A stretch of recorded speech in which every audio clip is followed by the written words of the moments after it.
그랜드 하얏트 서울의 대연회장 천장에 매달린 크리스탈 샹들리에는 샴페인 잔을 부딪히는 부인들의 값비싼 보석 위로 눈부신 빛을 쏟아냈다. 공기 중에는 수입 향수 냄새와 붉은 카펫이 깔린 통로를 따라 놓인 거대한 백합 꽃꽂이에 은은한 향기가 뒤섞여 있었다. 이곳은 JINC용 그룹의 연례 자선 파티 현장이었다. 한국 재계와 정계의 유력 인사들이 한자리에 모이는 부와 위선이 화려하게 펼쳐지는 완벽한 무대였다. 한지원은 대리석 기둥 옆에 조용히 서서 와인 대신 탄산수잔을 들고 있었다. 그녀는 짙은 네이비색 실크 드레스를 입고 있었다. 미니멀한 디자인이었지만 몸의 곡선을 따라 흐르는 정교한 재단은 주변의 화려한 의상들과는 대조적인 절제된 우아함을 발산했다. 진시온 그룹의 CEO 강태준의 아내로서 그녀는 응당 파티의 중심에 있어야 했지만 지원은 언제나 한 발짝 뒤로 물러나 있기를 택했다. 야망 넘치는 남편 곁에서 희미한 그림자처럼 순종적이고 체념한 듯한 아내의 역할을 충실히 수행하고 있었다. 강태준은 연회장 중앙에서 어느 국회의원의 싱거운 농담에 크게 웃음을 터뜨리고 있었다. 그는 성공 그 자체였다. 이탈리아에서 맞춘 완벽한 핏의 수트, 한 올의 흐트러짐도 없는 머리 모양, 그리고 진정한 실패를 맛본 적 없는 자만이 가질 수 있는 오만함에 가까운 자신감. 그는 가끔 지원 쪽을 힐끔거렸는데 그 시선에는 애정 따위는 없었다. 단지 자신의 장식품이 지정된 자리에 잘 놓여 있는지 확인하는 것일 뿐이었다. 지원은 탄산수를 한 모금 마시며 차분한 눈으로 그 모든 것을 관찰했다. 그녀는 은밀하게 오가는 악수, 관료들과 기업인들 사이에 교환되는 계산된 눈빛을 놓치지 않았다. 사교적인 미소 뒤에 숨겨진 가식, 진부한 칭찬으로 포장된 경멸까지도 읽어냈다.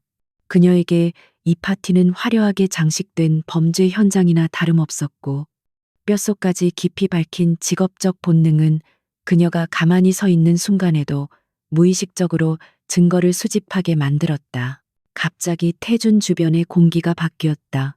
젊은 여성이 권력의 중심부로 걸어 들어왔고 모든 시선이 그녀에게 쏠렸다. JINC용 그룹의 신임 경영 부사장 오수진이었다. 그녀는 긴 다리를 과감하게 드러내는 옆트임이 있는 강렬한 붉은색 드레스를 입고 있었고 칠흑 같은 머리카락은 드러난 어깨 위로 흘러내렸다. 수진의 아름다움은 날카롭고 도발적이며 야망으로 가득 찬 마치 벨벳에 쌓인 칼날과도 같은 종류의 것이었다. 수진은 태준에게 다가가 너무나 자연스럽게, 아니 거의 무례할 정도로 친밀하게 그의 팔에 손을 올렸다. 두 사람은 누가 봐도 업무적인 관계를 넘어섰음을 알 수 있는 눈빛을 교환했다. 수진의 웃음소리가 막지만 어딘가 날카롭게 울려 퍼지며 파티의 가식적인 평온함을 깨뜨렸다. 그녀는 자신의 권력을 즐기고 있었다. 회사 내에서의 권력뿐만 아니라 저기 기둥 옆에 외롭게 서 있는 여자의 남편에 대한 권력까지도. 지원은 여전히 평온한 표정을 유지했지만 유리잔을 쥔 손가락에는 살짝 힘이 들어갔다. 놀랍지는 않았다. 그녀는 이미 6개월 전부터 이 관계를 알고 있었다. 소문 따위가 아니었다. 신용카드 명세서와 의심스러울 정도로 겹치는 해외 출장 일정에 남겨진 명백한 흔적들을 통해서였다. 그녀가 역겨움을 느끼는 건 배신 때문이 아니었다. 마치 그녀가 너무 멍청하거나 유약해서 눈치채지 못할 거라고 확신하는 듯한 그들의 뻔뻔함 때문이었다. 가식적인 분위기에 숨이 막혀온 지원은 잔을 빈 테이블에 내려놓고 조용히 연회장을 빠져나와 위층의 한적한 화장실로 향했다. 호흡을 가다듬고 머릿속을 어지럽히는 생각들을 정리할 조용한 공간이 필요했다. 그녀는 반짝이는 대리석으로 마감된 여자 화장실로 들어섰다. 다행히 아무도 없었다. 지원은 거울 앞에 서서 자신의 모습을 바라보았다. 지쳐 보이지만 그 안에 단단함을 숨긴 32살의 여자가 거기 있었다. 그때 화장실 문이 갑자기 열렸다. 거울을 통해 지원은 오수진이 들어오는 것을 보았다. 그녀의 입가에 걸려있던 사교적인 미소는 사라지고 대신 상대를 샅샅이 훑어보는 오만한 시선이 자리 잡았다. 수지는 서두르지 않았다. 그녀는 여유롭게 지원 옆 세면대로 다가와 값비싼 클러치에서 립스틱을 꺼내 이미 붉은 입술을 덧바르기 시작했다. 두 여자 사이의 침묵은 끊어질 듯 팽팽했다. 지원 언니. 수진이 먼저 입을 열었다. 가식적인 달콤함 속에 가시가 돋친 목소리였다. 오늘 파티 어떠세요? 이런 자리에 자주 안 나오신다고 들었는데 좀 어색하시죠? 아무래도 이 치열한 비즈니스 세계는 언니처럼 온화하고 내성적인 분이랑은 잘 안 맞으니까요. 그녀는 비웃음을 머금고 온화하고 라는 단어를 일부러 강조했다.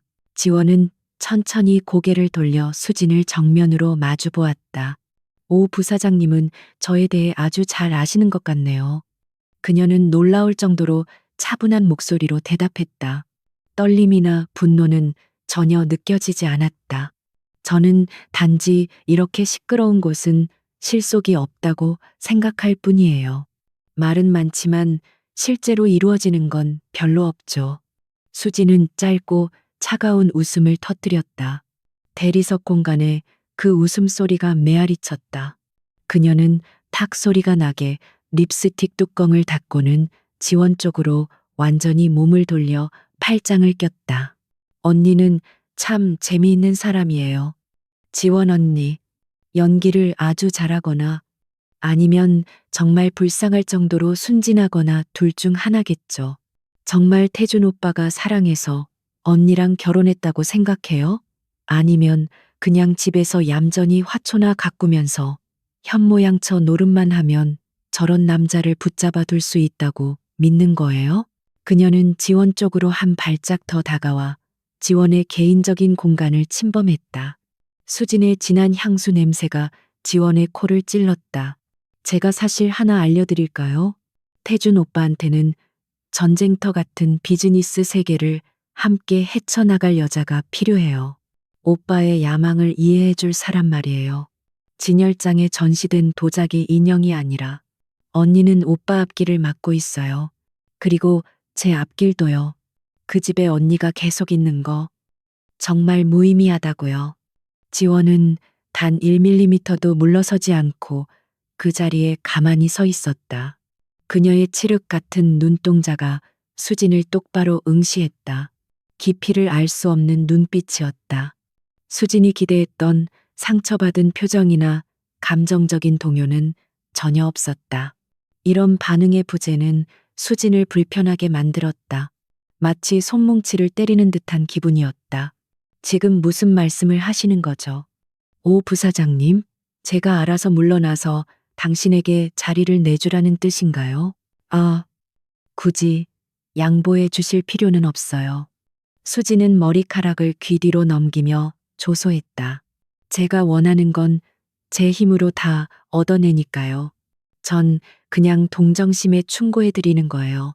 언니는 그 순진함이라는 껍질 속에 너무 오래 갇혀 살아서 바깥 세상이 어떻게 변했는지 전혀 모르잖아요. 태준 오빠가 아직도 언니를 존중한다고 생각하세요? 오빠한테 언니는 아직 털어내지 못한 귀찮은 책임일 뿐이에요. 제가 언니라면 빈털터리로 쫓겨나기 전에 알아서 조용히 나갈 길을 찾을 텐데 말이죠. 설탕 발린 협박은 인내심의 한계를 시험하는 마지막 한 방울이었지만 지원을 일반적인 방식으로 화나게 하지는 않았다. 대신 그것은 그녀 내면의 냉철한 직업의식을 자극했다. 그녀는 수진을 연적으로 보는 것이 아니라 스스로 죄를 자백하고 있는 수사 대상으로 바라보았다. 그녀는 수진의 모든 말과 행동을 기억하고 상대방의 동기와 과도한 자신감의 정도를 분석했다. 순진함. 지원은 그 단어를 반복하며 입꼬리를 아주 살짝 거의 알아볼 수 없을 정도로 올렸다. 그 단어를 참 좋아하시는 것 같네요. 어쩌면 당신 말이 맞을지도 모르죠. 제가 그동안 너무 조용히 살았는지도요. 하지만 오 부사장님, 침묵이 때로는 약함의 표시가 아니라 인내의 표시라는 생각은 안 해보셨나요? 그리고 인내심에는 보통 한계가 있는 법이죠. 예상치 못한 대답에 수지는 순간 멈칫했지만 이내 곧 오만한 표정을 되찾았다. 지금 저 협박하시는 거예요? 뭘로요? 언니 손엔 아무것도 없잖아요. 권력도, 돈도, 심지어 남편의 사랑조차도. 언니는 완전히 빈손이에요. 한지원 씨, 그냥 계속 그 순진한 모습이나 유지하세요. 위험한 척하는 것보단 그게 더 잘 어울리니까. 말을 마친 수지는 몸을 돌려 문 쪽으로 걸어갔다. 하이힐이 바닥을 두드리는 소리가 마치 선전포고처럼 날카롭게 울렸다. 문을 나서기 전 그녀는 다시 한번 지원을 돌아보았다. 가식적인 동정과 승리감으로 가득 찬 눈빛이었다. 문이 닫히고 지원은 고요한 공간에 홀로 남겨졌다. 지원은 깊게 숨을 들이마셨다가 천천히 내뱉었다. 그녀는 세면대로 가서 찬물을 틀고 흐르는 물에 손가락을 적셨다. 고개를 들어 거울 속 자신을 다시 바라보았다. 유약하고 체념한 여자의 모습은 사라져 있었다. 대신 사냥감을 확정한 노련한 사냥꾼의 날카로운 눈빛이 그곳에 있었다. 그녀는 클러치에서 휴대폰을 꺼냈다. 암호화된 메시지가 막 도착해 있었다. 그녀는 메시지를 열어 복잡한 데이터를 훑어보았다. 부하 직원에게 조사를 지시했던 진 수용그룹의 홍콩 비밀 자회사들에 대한 1차 보고서였다. 숫자들은 거짓말을 하지 않았고 그것들은 방금 전에 싸구려 불륜보다 훨씬 더 어두운 이야기를 들려주고 있었. 순진하다고? 지원은 혼잣말로 중얼거렸다. 차가운 목소리가 빈 화장실에 울렸다. 그녀는 물을 잠그고 종이 타월로 꼼꼼하게 손을 닦았다. 좋아요. 오수진 씨, 계속 그렇게 믿으세요. 마음껏 비웃으라고요.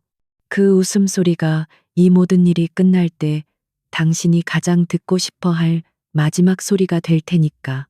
그녀는 옷매무새를 가다듬고 실크 드레스에 보이지 않는 주름을 폈.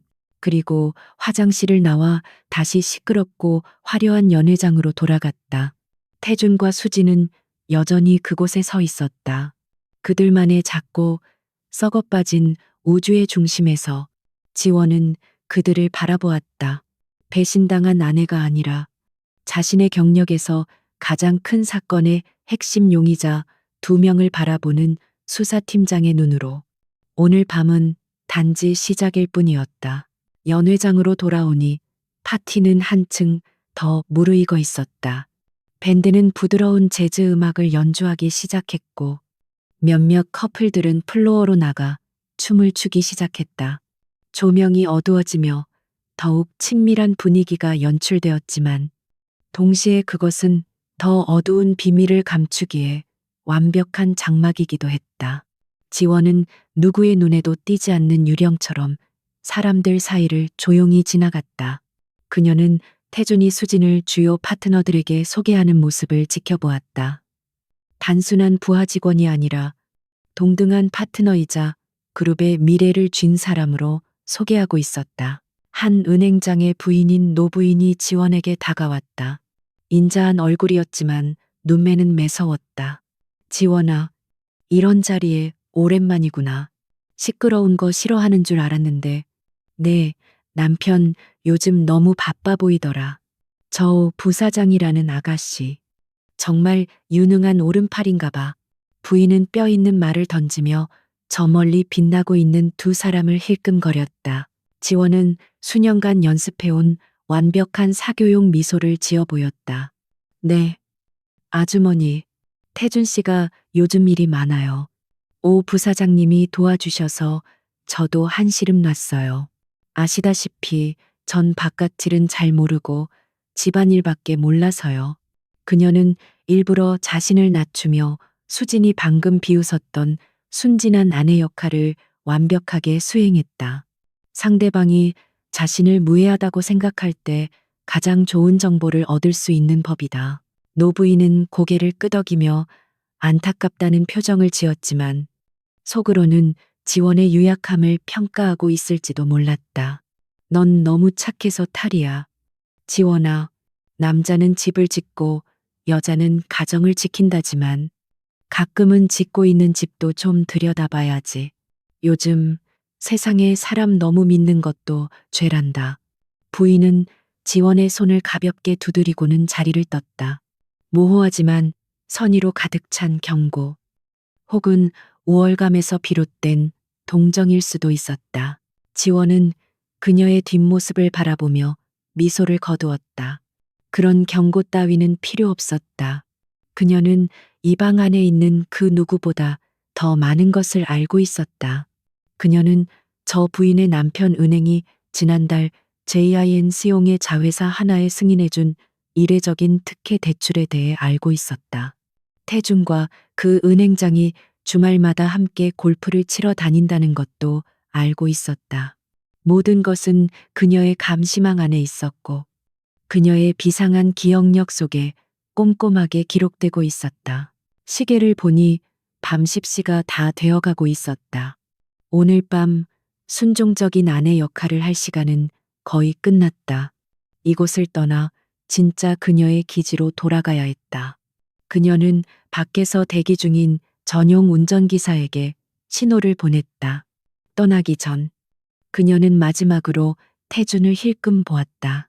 그는 수진의 귀에 대고 무언가 속삭였고 수진은 까르르 웃음을 터뜨렸다. 그들은 세상의 꼭대기에 서서 승리와 권력에 취해 있었다.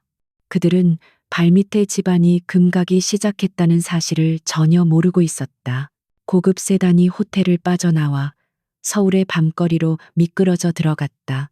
뒷좌석에 앉은 지원은 무거운 다이아몬드 귀걸이를 빼서 상자에 넣었다. 그녀는 좌석 밑에 특별히 설계된 비밀 수납 공간에서 얇은 태블릿 PC를 꺼냈다. 화면이 켜졌지만 일반적인 인터페이스가 아니었다. 생체 인증을 요구하는 고도의 보안 시스템이었다. 그녀가 센서에 손가락을 대자 시스템이 열리며 암호화된 폴더들이 나타났다. 그녀는 프로젝트 J라는 폴더를 열었다. 안에는 JIN 시용그룹의 복잡한 조직도가 들어있었고 주요 인물들과 해외 페이퍼 컴퍼니들이 붉은 선으로 연결되어 있었다. 오수진의 사진은 정교한 자금 세탁 네트워크의 중심에 있었다. 팀장님, 운전기사의 목소리가 들렸다. 더 이상 고용인의 공손한 말투가 아닌 업무를 보고하는 부하 직원의 진지한 어조였다. 그는 김요원이었다. 지난 2년 동안 그녀의 운전기사로 위장해 비밀 수사를 지원해온 가장 신뢰하는 조력자였다. 방금 오 부사장 사무실 도청 장치에서 신호가 잡혔습니다. 내일 있을 새로운 합병건에 대해 논의하는 것 같습니다. 좋아. 지원은 태블릿 화면에서 눈을 떼지 않은 채 데이터를 빠르게 훑으며 대답했다. 일단 집으로 계속 가. 오늘 밤은 위장을 유지해야 해. 하지만 녹음 파일은 즉시 안전 서버로 전송해둬. 태준 씨가 잠들면 분석할 거니까. 오늘 밤은 긴 밤이 되겠어. 김요원. 알겠습니다. 팀장님. 차는 어둠 속을 질주하며 겉모습처럼 순진하지 않은 한 여자를 태우고 달렸다. 그랜드 하얏트 호텔 화장실에서 선전포고는 이미 이루어졌다. 그리고 한지원은 이 전쟁을 치를 준비가 되어 있었다. 정의를 위해, 그리고 자신의 명예를 위해 결코 져서는 안 될 전쟁을. 한지원의 홈오피스는 완벽한 모순의 공간이었다. 겉보기에는 부유한 사모님의 전형적인 서재처럼 보였다. 마호가니 책장에는 고전 문학 양장본들이 빼곡히 꽂혀 있었고 고풍스러운 책상 위에는 값비싼 만년필과 잉크병이 놓여 있었다. 벽에는 평온한 풍경화들이 걸려 있었다. 하지만 그것은 위장에 불과했다. 책장 중 하나 뒤에는 완벽한 방음 시설과 정보기관이 꿈꾸는 최첨단 장비들을 갖춘 비밀 공간이 숨겨져 있었다. 이곳이 바로 진짜 한지원이 존재하는 곳이었다. 새벽 3시, 저택은 침묵에 잠겨 있었다. 강태주는 아직 귀가하지 않았다. 아마도 오수진과 은밀한 바에서 승리의 여운을 즐기고 있거나 더 나쁘게는 그녀의 펜트하우스에 있을 것이다. 지원은 개의치 않았다. 그녀는 비밀방 안에서 세 개의 대형 모니터 앞에 앉아 있었다. 데이터 스트림에서 나오는 푸른 빛이 그녀의 고도로 집중한 얼굴을 비추고 있었다. 메인 화면에는 외부 세계에 알려진 한지원의 프로필이 떠 있었다. 영문학 전공, 결혼 전 짧은 프리랜서 편집자 경력, 그리고 전업주부, 지루할 정도로 평범하고 깨끗한 이력이었다. 하지만 옆 모니터, 다중 암호로 보호된 화면에는 그녀의 진짜 프로필이 있었다. 서울대 회계학 및 금융법 박사, 졸업 직후 국세청, NTS, 특채, 그리고 현재 재벌 그룹과 고위공직자가 연루된 가장 민감한 경제 부패 사건을 전담하는 유령 부서, 특별조사 4팀의 팀장, 팀장님, 오수진 사무실에서 확보한 녹음 파일 해독을 완료했습니다. 인터콤을 통해 김요원의 목소리가 들려왔다. 그는 몇 킬로미터 떨어진 안전 가옥에서 팀의 기술 지원 센터 역할을 하고 있었다. 재생해.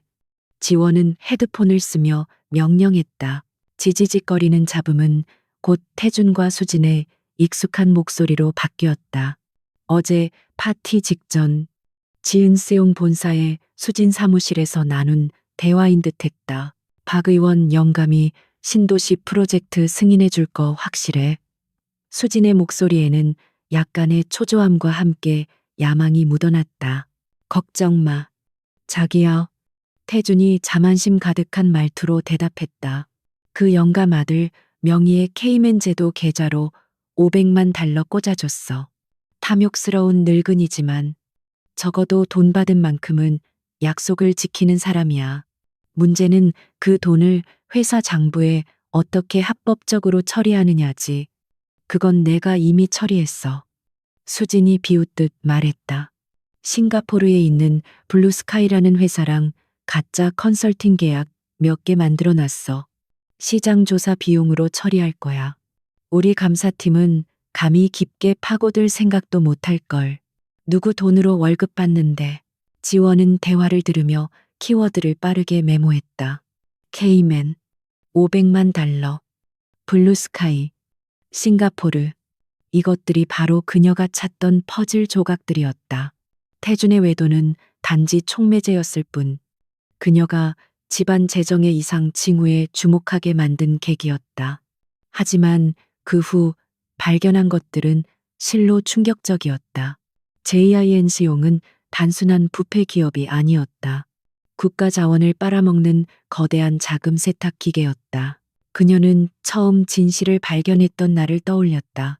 6개월 전, 태준이 집에 두고 간 노트북에서 우연히 낯선 이메일을 보았다.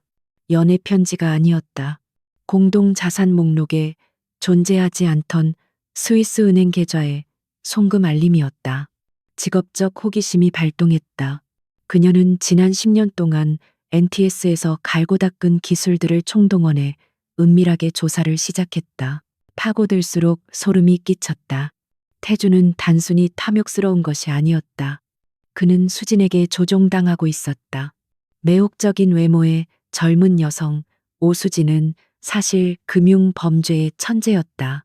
그녀는 최고의 감사관들조차 내부 정보 없이는 발견하기 어려울 정도로 정교한 유령 회사 네트워크를 구축해 놓았다. 그리고 태준을 장기말처럼 이용해 자신의 야망, 즉 자아인을 시용을 내부에서부터 장악하려는 계획을 실행하고 있었다. 지원은 헤드폰을 벗고 관자놀이를 문질렀다. 피로가 몰려왔지만 아드레날린이 그녀를 깨어있게 했다. 그녀는 맞은편 화이트보드를 올려다보았다. 사진, 도표, 연결선들이 어지럽게 붙어 있었다. 중앙에는 태준과 수진의 사진이 있었고 그 주위로 수십 명의 인물들이 포진해 있었다. 재무이사들, 변호사들, 정부 관료들, 그리고 전문 자금 세탁범들까지.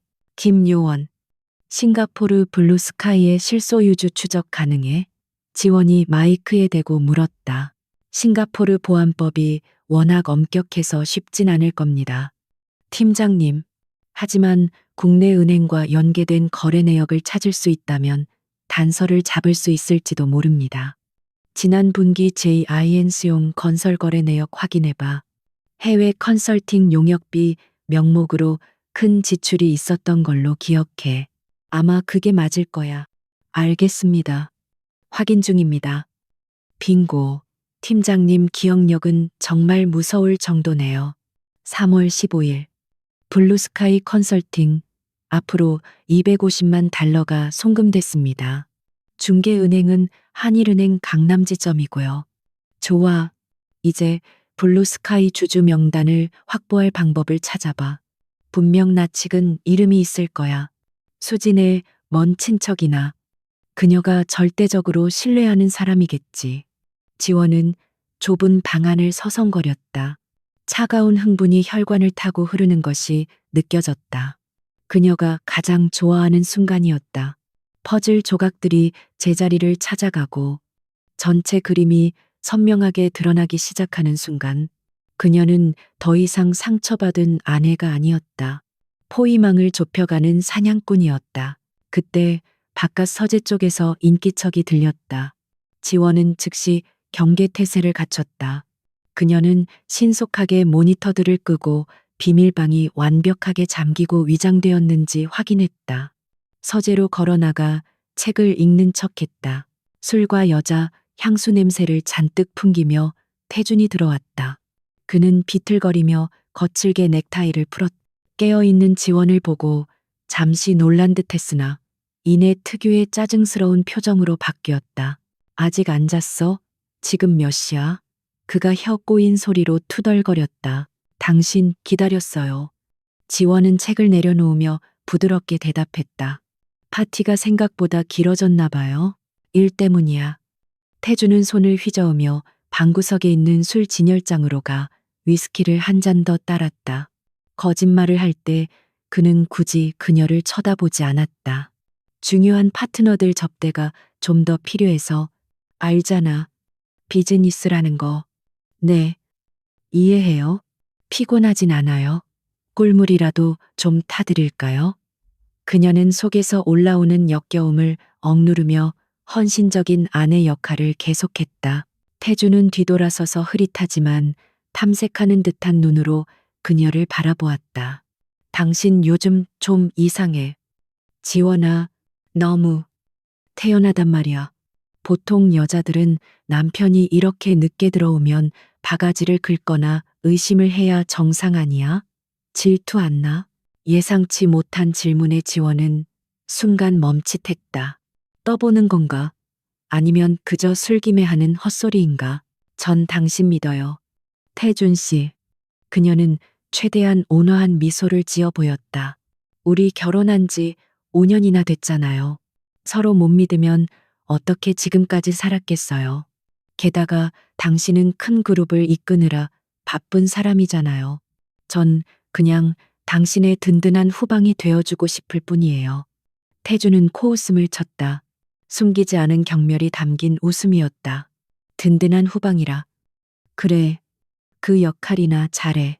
내 일에 참견만 하지 말고. 그는 술을 단숨에 들이키고는 비틀거리며 방을 나갔다. 나 먼저 잘 테니까 내일 아침엔 깨우지 마. 지원은 문 너머로 사라지는 그의 뒷모습을 바라보았다. 입가에 걸려있던 미소는 흔적도 없이 사라졌다. 그녀는 그가 무슨 생각을 하는지 알았다. 자신을 남편에게 의지할 줄밖에 모르는 멍청하고 유약한 여자로 보고 있다는 것을 그는 그녀에 대해 완전히 경계를 풀고 있었다. 그리고 그것이 지금 그녀가 가진 가장 큰 무기였다. 그녀는 다시 비밀방으로 돌아왔다. 김 요원이 대기하고 있었다. 의심하는 눈치입니까? 팀장님? 아니, 여느 때처럼 술에 취해 오만할 뿐이야. 하지만 속도를 더 내야겠어. 수진이 그를 더 위험한 거래로 몰아넣고 있어. 빨리 움직이지 않으면 유출되는 자금 규모가 엄청날 거고, 더 중요한 건 우리가 확실한 증거를 잡기 전에 그들이 흔적을 지워버릴 수도 있다는 거야. 블루스카이 주주 명단을 찾았습니다. 김 요원의 목소리가 들떴다. 팀장님, 예상대로입니다. 지분 60%를 보유한 최대 주주는 영국령 버진 아일랜드에 등록된 오션홀딩스라는 또 다른 회사입니다. 그런데 오션홀딩스의 법적 대리인이 바로 오민혁입니다. 오민혁, 지원은 미간을 찌푸리며 생각에 잠겼다. 낯익은 이름이었다. 잠깐, 그 사람 오수진 친동생 아니야? 미국에서 유학 중인? 정답입니다. 이제 겨우 25살. 하버드에서 MBA 과정 밟고 있죠. 서류상으로는 별다른 자산이 없는데 JINC용으로부터 수백만 달러를 받는 회사 명의를 가지고 있네요. 지원의 입가에 차가운 미소가 번졌다. 가장 약한 고리를 찾았군. 부잣집 도련님, 유학생이 보물 창고 열쇠를 쥐고 있었어. 수지는 가족을 이용해 재산을 숨기는 것에 너무 자신만만했어. 지구 반대편에 있는 학생에게까지 관심을 가질 사람은 없을 거라고 생각한 거지. 다음은 어떻게 할까요? 팀장님, 오민혁에게 접근할까요? 아직은 때가 아니야. 그를 건드리면 수진이 바로 알아챌 거야. 수진과 자금 이체, 지시 사이의 직접적인 연결고리에 대한 증거가 더 필요해. 그녀 사무실에서 뭔가를 가져와야겠어. 이메일이나 전화로는 절대 남기지 않을 그런 거. 그렇다면 그녀의 개인 수첩, 회의 때마다 항상 빨간색 가죽 표지에 수첩에 메모하는 걸 봤어. 자기 기억력을 과신하는 사람들은 가장 중요하다고 생각하는 걸 가장 안전하다고 믿는 곳. 즉, 자기 바로 옆에 기록해두는 습관이 있지. 하지만 어떻게 그걸 빼내죠? 사무실은 24시간 경비가 삼엄하고 그녀는 항상 수첩을 가지고 다닐 텐데요.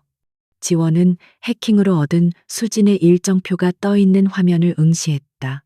내일 오후 2시 개인 요가 레슨이 있어. 그녀는 보통 VIP 라커룸에 가방을 두고 다녀. 이번 주에 유일한 기회야. 너무 위험합니다. 팀장님, 발각되면 모든 수사가 수포로 돌아갈 수도 있습니다. 하이리스크, 하이리턴이야. 김요원, 내가 직접 들어갈게. 팀장님이요. 하지만 가정주부가 요가 배우러 가는 걸 의심할 사람은 없어. 내일 같은 센터에 체험 레슨을 신청할 거야. 초소형 데이터 복사 장비랑 전자 만능키 준비해줘. 지원은 통신을 끊었다.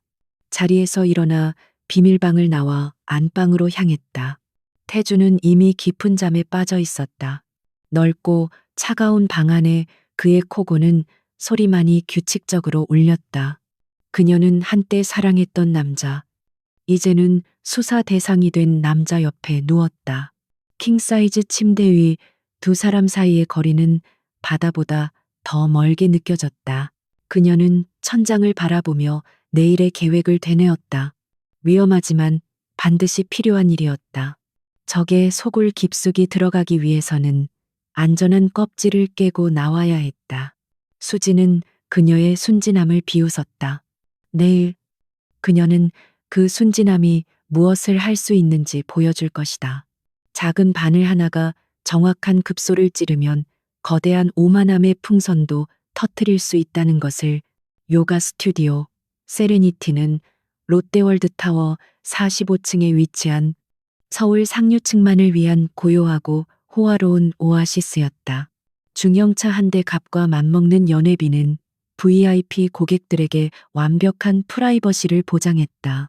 공간은 은은한 레몬그라스 에센셜 오일 향과 감미로운 명상 음악으로 채워져 있었고, 투명한 유리벽 너머로는 숨막히게 아름다운 도시 전경이 펼쳐졌다. 한지원은 고급스럽지만 과하지 않은 옅은 회색 요가복을 입고 리셉션 홀로 들어섰다. 긴 머리를 단정하게 틀어 올려 가녀린 목선을 드러냈다. 어깨에 맨 스포츠 가방은 평범해 보였지만 안감 속에는 NTS가 제공할 수 있는 가장 정교한 스파이 장비들이 숨겨져 있었다. 안녕하세요. 오늘 오후 2시에 체험 레슨 예약했습니다. 한지원이라고 합니다. 그녀는 리셉션 직원에게 부드럽고 수줍은 미소를 지으며 말했다. 화려한 세계에 처음 발을 들인 가정주부의 완벽한 연기였다. 네, 어서 오십시오. 강 사모님. 직원은 즉시 그녀를 알아보았다. 지원이 공식 석상에 자주 모습을 드러내지 않더라도 VIP 잠재 고객 명단은 항상 철저하게 관리되고 있었다. 모든 준비가 되어 있습니다. 전담 트레이너가 곧 올 겁니다. 기다리시는 동안 VIP 라커룸 2번을 이용해 주십시오. 감사해요. 아, 오수진 부사장님도 여기 자주 다니신다고 들었는데 맞나요? 남편한테 이곳을 추천해 주셨거든요. 지원은 동경 어린 순진한 눈빛을 하며 지나가는 말투로 물었다. 네, 맞습니다. 오 부사장님은 저희 우수 고객 중 한 분이시죠. 지금 VIP 1번 룸에서 운동 중이십니다. 오셨다고 말씀드릴까요? 아, 아니에요. 운동하는데 방해드리고 싶지 않아요. 지원은 약간 당황한 듯 손사래를 쳤다. 그냥 물어본 거예요.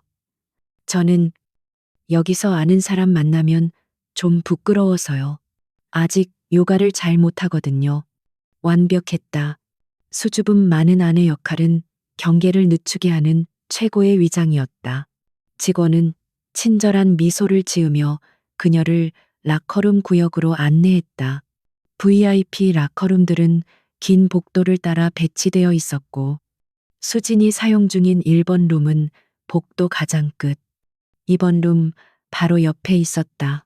지원은 2번 룸으로 들어가 문을 잠갔다. 그녀는 심호흡을 하고 즉시 행동을 개시했다. 가방에서 스마트폰처럼 생긴 전자장치를 꺼냈다. 그것은 벽 너머의 전자 잠금 장치 신호를 감지하고 복제할 수 있는 고성능 스캐너였다.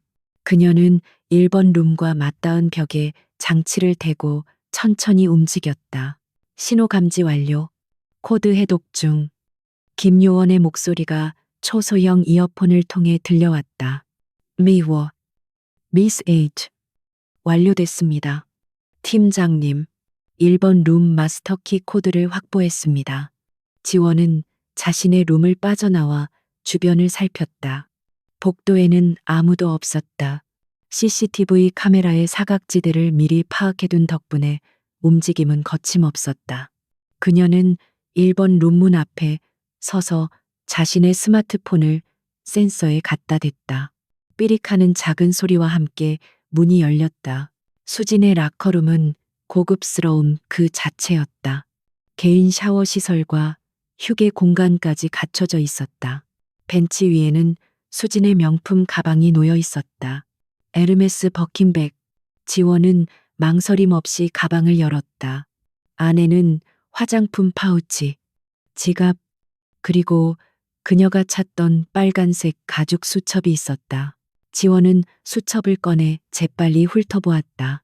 예상대로였다. 깨알 같은 글씨로 날짜, 금액, 그리고 이니셜들이 적혀 있었다. 단순한 일정표가 아니었다. 이것은 뇌물 장부였다. K1 5억 골프 회원권, L검사 3천 현금, 블루스카이 250만. 찾았어. 지원이 속삭였다. 그녀는 초소형 카메라가 장착된 펜을 꺼내 수첩의 모든 페이지를 고화질로 스캔하기 시작했다.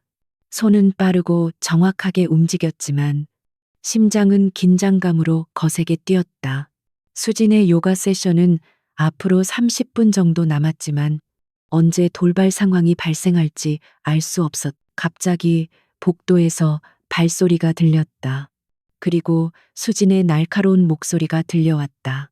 아니, 오늘 운동은 여기까지 할게요. 갑자기 급한 전화가 와서 지원의 손이 순간 멈칫했다. 예상보다 20분이나 일찍 끝났다. 발소리가 점점 가까워지고 있었다. 도망칠 시간은 없었다. 지원은 필사적으로 주변을 둘러보았다. 숨을 곳은 마땅치 않았다. 샤워 부스? 아니, 너무 뻔했다. 그녀는 재빨리 수첩을 가방에 다시 넣고 문 뒤쪽의 옷장 안으로 몸을 숨겼다. 옷장 문을 닫는 순간 라커룸 문이 열렸다. 수진이 들어와 거칠게 문을 닫았다.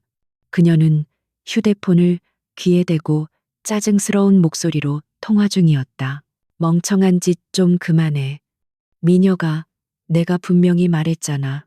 그 계좌에서는 절대 직접 인출하지 말라고. 네가 하버드에서 뭘 배웠는지 모르겠지만 꼬리 밟히고 싶어 환장했니? 옷장 틈새로 지원은 수진의 뒷모습을 볼 수 있었다. 수진은 벤치에 앉아 신경질적으로 머리를 쓸어 넘겼다. 알았어. 알았다고.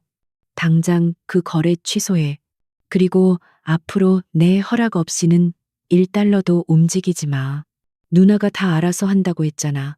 넌 그냥 공부하는 척이나 하면서 조용히 있어. 수지는 전화를 끊고 가방을 집어들었다. 지원은 숨을 죽였다.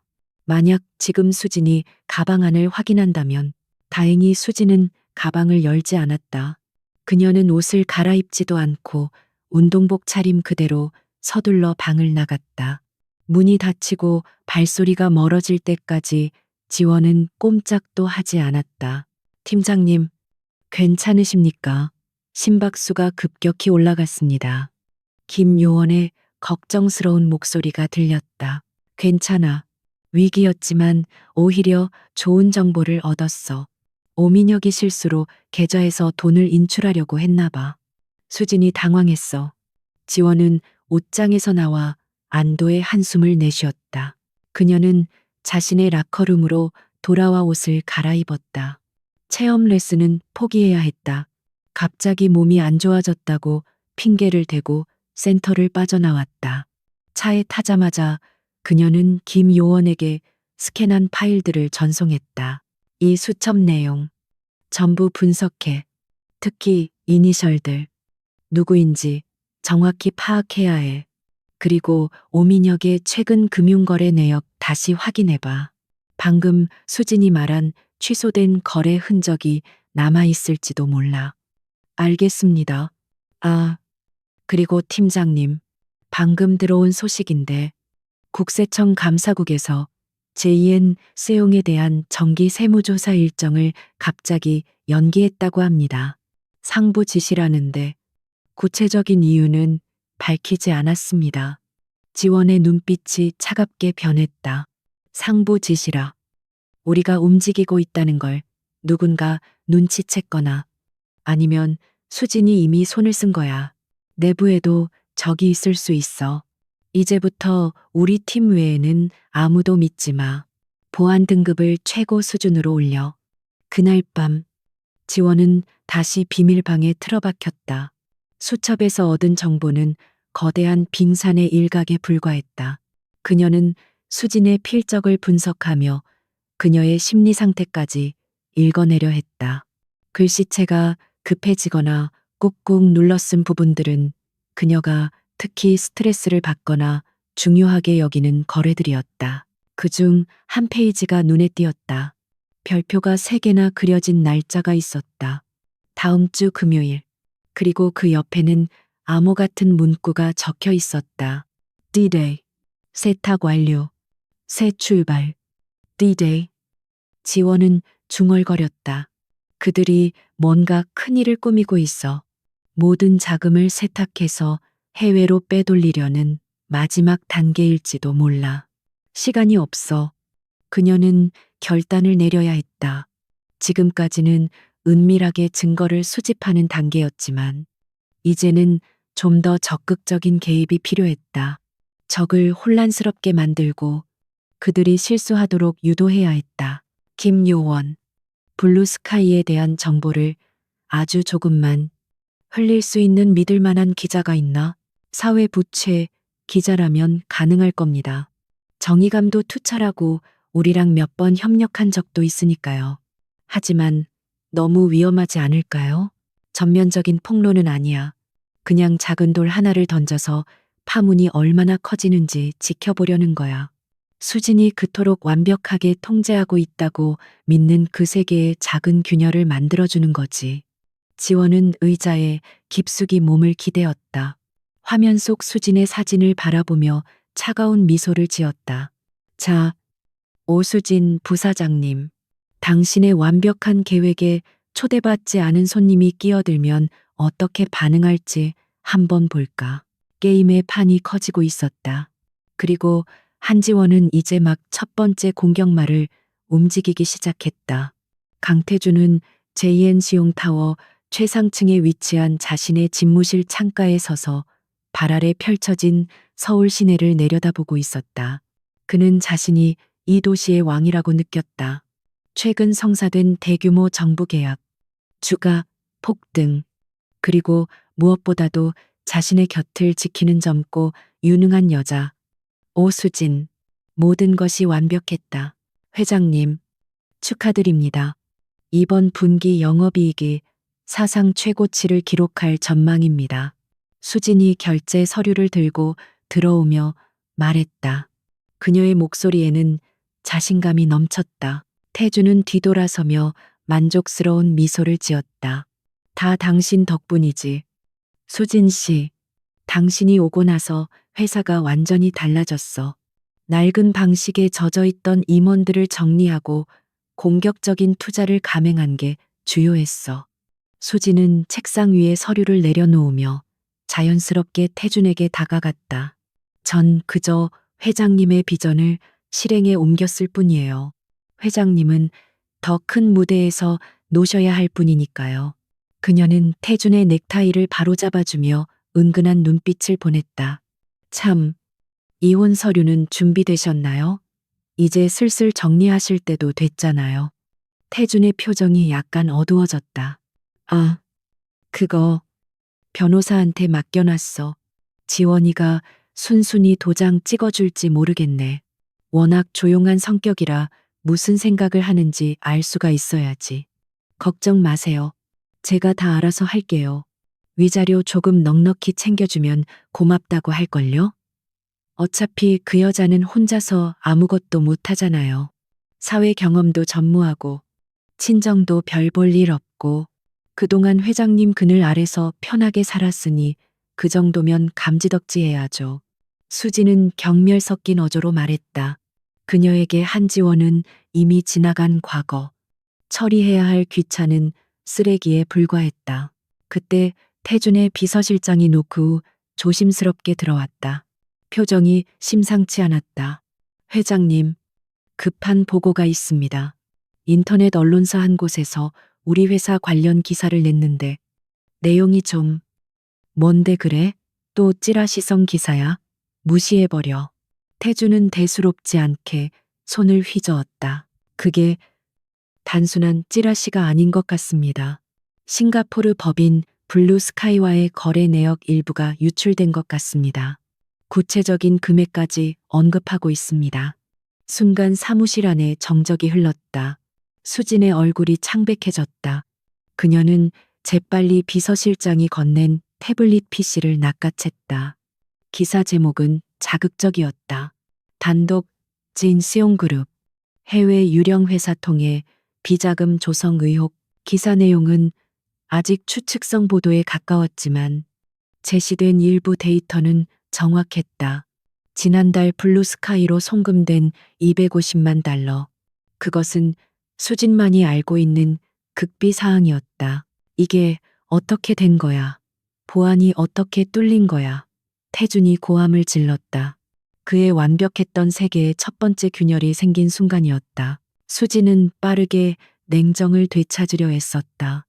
회장님, 진정하세요. 아직 확인된 사실은 아무것도 없어요. 경쟁사에서 퍼뜨린 악의적인 루머일 수도 있고요. 제가 즉시 법무팀 가동해서 기사 내리게 하고 유포자 색출하겠습니다. 하지만 그녀의 손은 미세하게 떨리고 있었다. 블루스카이는 그녀의 아킬레스건이었다. 동생 민혁의 이름이 걸려 있는 곳. 만약 그곳이 털린다면 모든 것이 무너질 수 있었다. 당장 해결해. 만약 이게 커져서 검찰 조사라도 받게 되면 우린 끝장이야. 태주는 불안함에 안절부절 못하며 소리쳤다. 수지는 집무실을 나와 자신의 사무실로 향했다. 그녀는 문을 잠그고 즉시 어딘가로 전화를 걸었다. 박 의원님, 접니다. 문제가 좀 생겼어요. 네. 그 기사 보셨죠? 막아주셔야겠습니다. 네. 알고 있습니다. 이번 한 번만 더 도와주시면 약속했던 선물은 2배로 드리겠습니다. 전화를 끊은 수지는 분노로 이를 갈았다. 도대체 누가 이런 짓을 한 거지?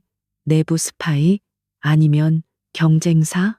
그녀의 머릿속에 한지원의 얼굴이 잠시 스쳐 지나갔지만 이내 고개를 저었다. 그 멍청한 여자가 이런 일을 꾸밀 리가 없어. 그녀는 그저 집에서 화초나 가꾸고 있을 텐데. 같은 시각 지원은 자신의 비밀방에서 이 모든 상황을 지켜보고 있었다. 그녀가 최 기자에게 흘린 정보는 정확히 의도했던 대로의 반응을 이끌어내고 있었다. 적들은 당황했고 움직이기 시작했다. 팀장님, 오수진이 방금 박 의원과 통화했습니다. 예상대로 그가 막아주기로 한 모양입니다. 기사는 곧 삭제될 겁니다. 김 요원이 보고했다. 상관없어. 이미 볼 사람은 다 봤고. 중요한 건 그들의 반응이야. 박 의원이 개입했다는 건 그들 사이의 연결고리가 생각보다 더 깊다는 증거지. 통화 녹음했나? 물론입니다. 그리고 또 하나. 오수진이 방금 싱가포르 쪽 대리인에게 긴급 이메일을 보냈습니다. 플랜 B를 가동하라는 내용입니다. 플랜 B. 지원의 눈이 반짝였다. 그게 뭔지 알아내야 해. 아마 자금을 다른 곳으로 급히 이동시키려는 계획일 거야. 자금이 이동할 때가 가장 취약한 순간이지. 우리가 그 길목을 지키고 있어야 해. 그날 저녁, 태주는 평소보다 훨씬 일찍 귀가했다. 그의 얼굴은 근심으로 가득 차 있었다. 지원은 아무것도 모르는 척 그를 맞이했다. 오늘 일찍 오셨네요. 저녁 식사 준비할까요? 태주는 대답 대신 소파에 털썩 주저앉았다. 그는 지원을 빤히 쳐다보았다.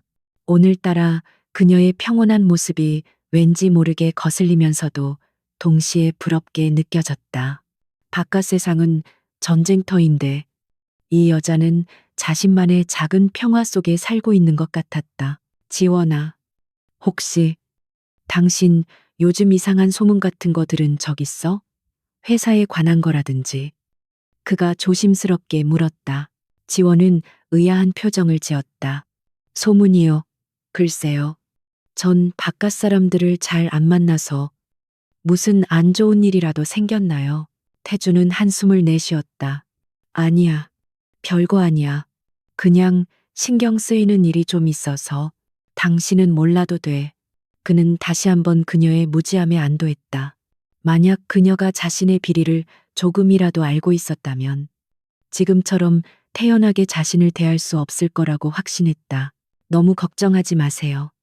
여보, 당신은 유능하니까 무슨 일이든 잘 해결할 수 있을 거예요.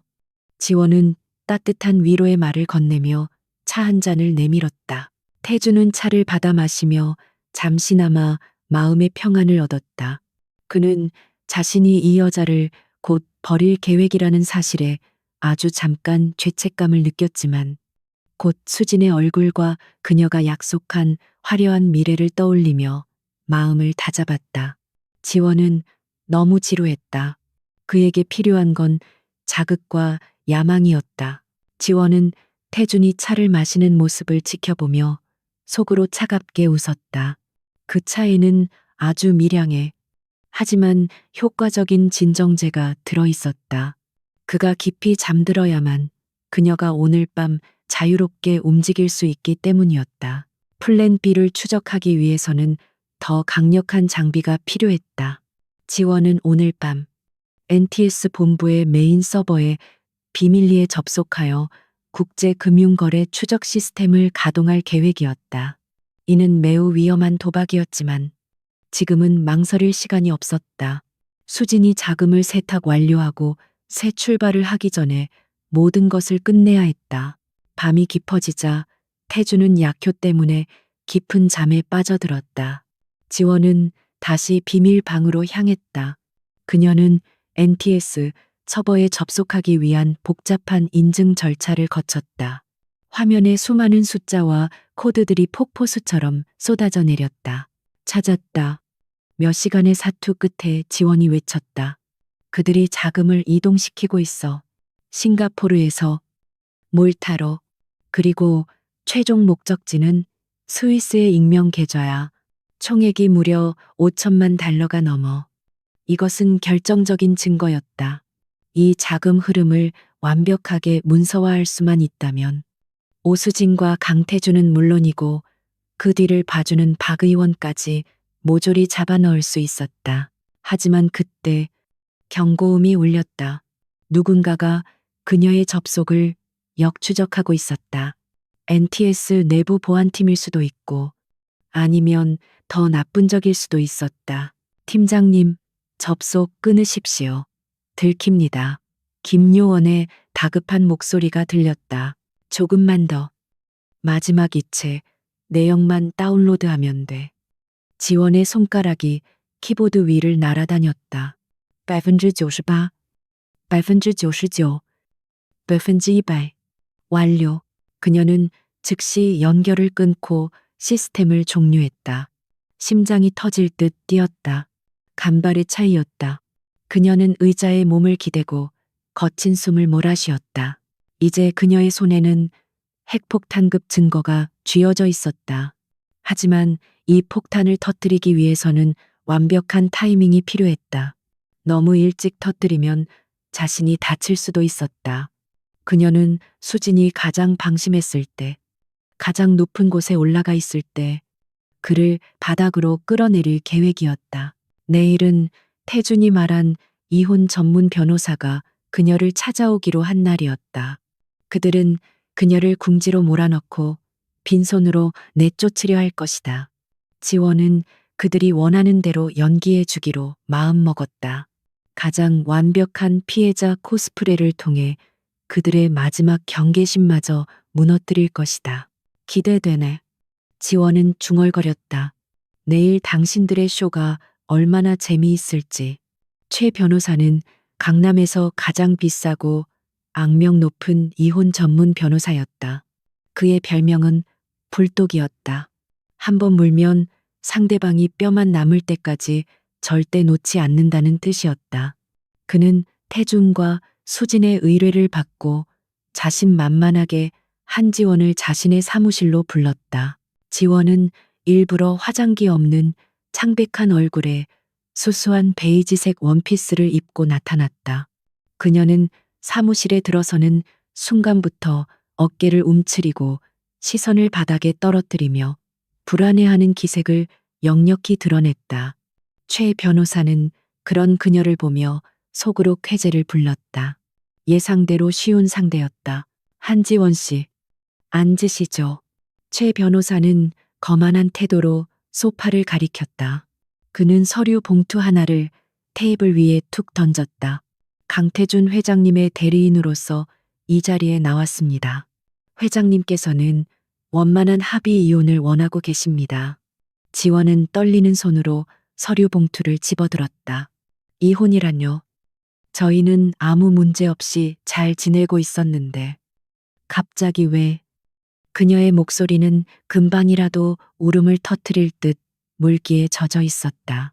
아무 문제 없었다는 건 한지원 씨만의 생각이겠죠.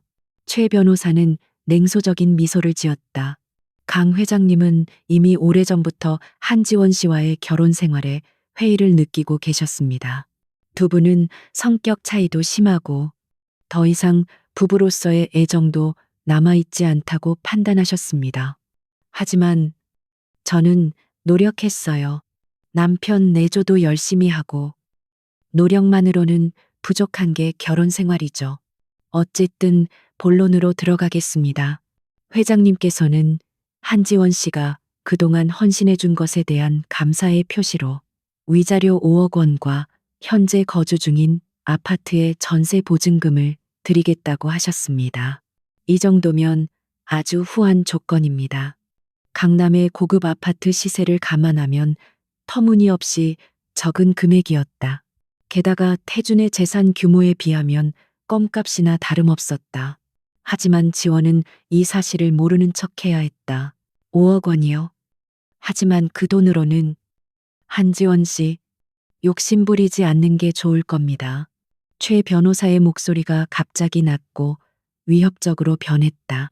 만약 이 합의안을 거절하고 소송으로 간다면 저희는 한지원 씨의 유책 사유를 찾아낼 겁니다. 뭐 하나라도 나오지 않겠습니까? 그렇게 되면 위자료는커녕 소송 비용만 날리고 빈손으로 쫓겨날 수도 있습니다. 잘 생각하세요. 전형적인 협박이었다.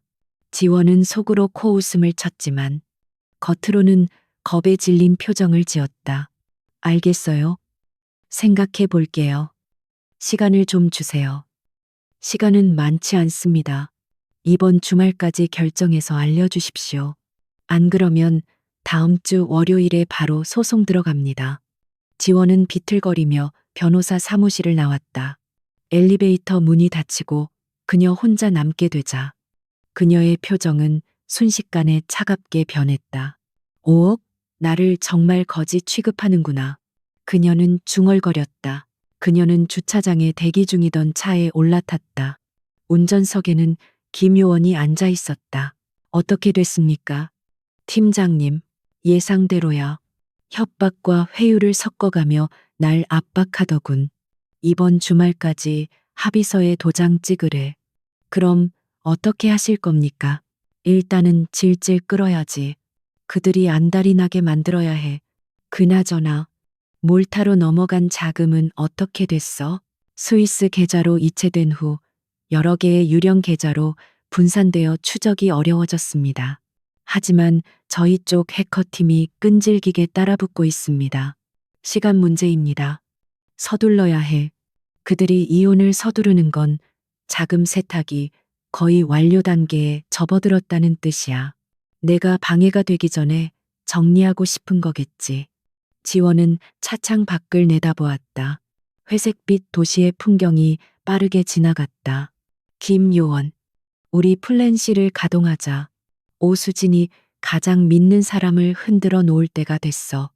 오민영 말입니까? 그래. 그 애송이에게 작은 선물을 보내주자고. 그가 자신이 얼마나 위험한 게임에 휘말려 있는지 깨닫게 해줘야지. 며칠 후 미국 보스턴 하버드 경영대학원 근처의 고급 아파트. 오민혁은 우편함에서 발신인 불명의 봉투 하나를 발견했다.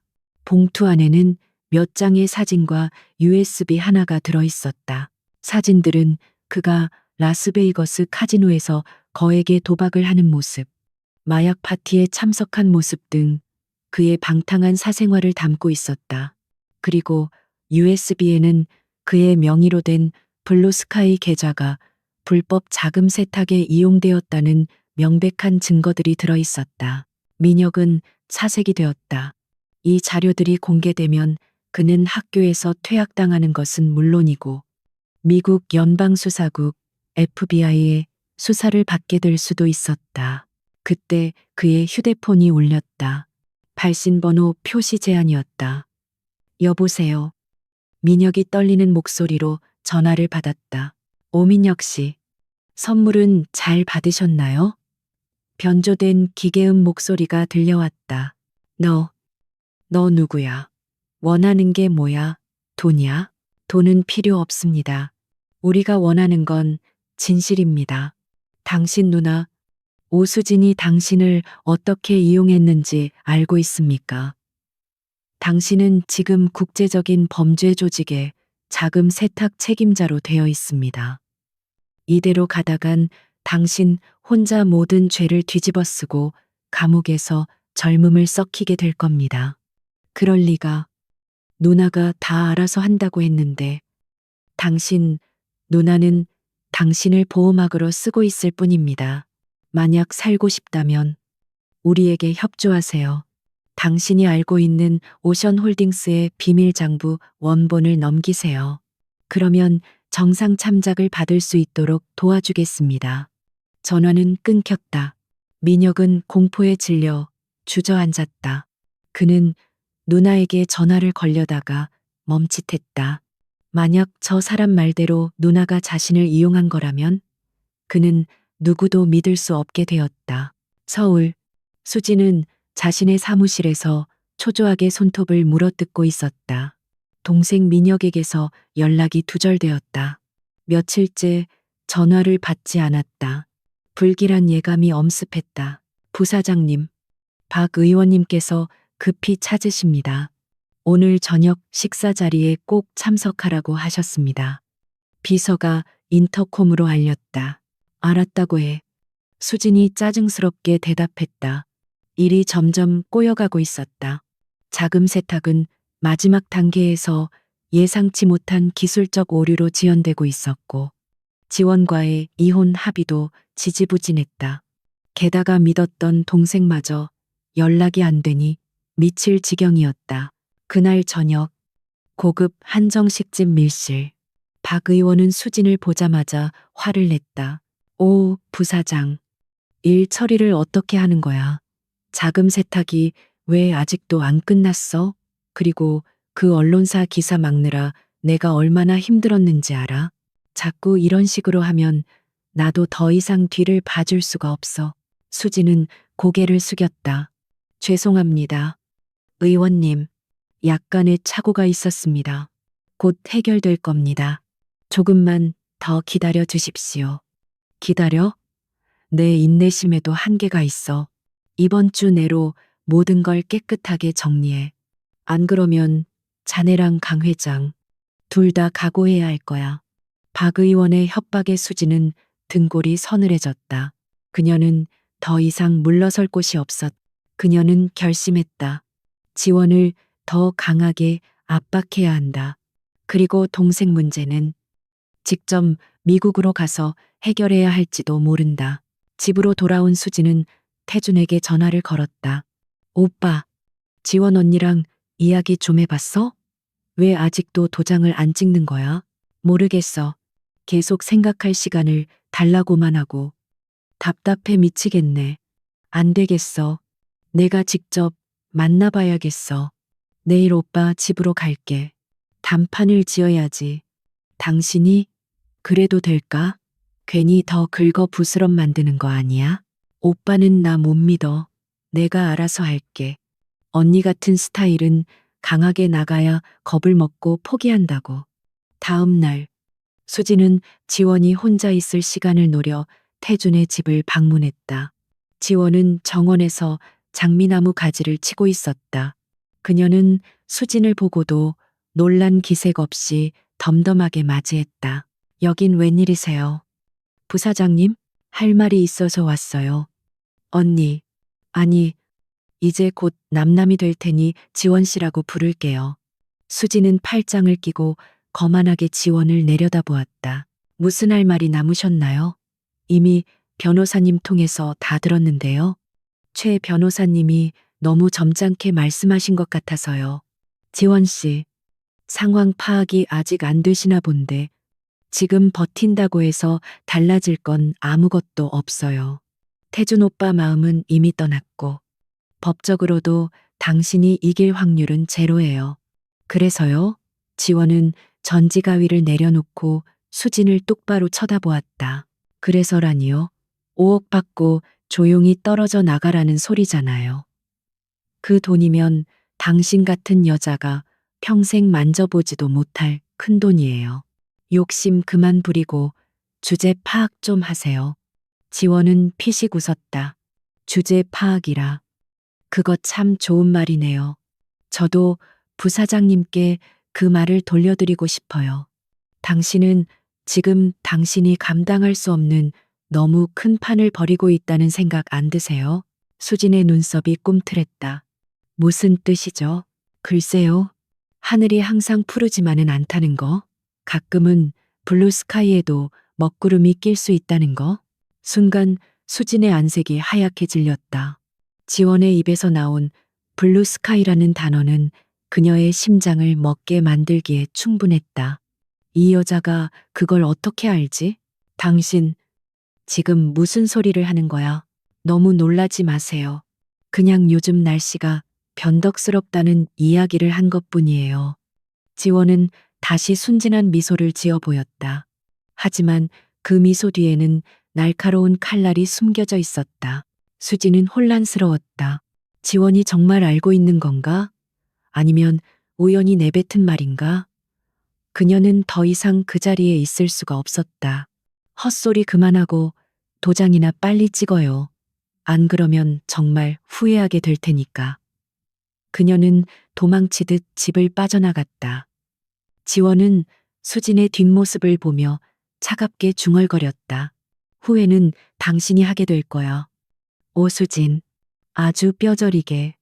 이제 덫은 완벽하게 놓였다. 수진은 불안감에 스스로 무너질 것이다. 그리고 지원은 그 틈을 놓치지 않을 것이다. 강태준과 오수진은 티파니라는 고급 레스토랑의 프라이빗룸에서 저녁 식사를 하고 있었다. 분위기는 무거웠다.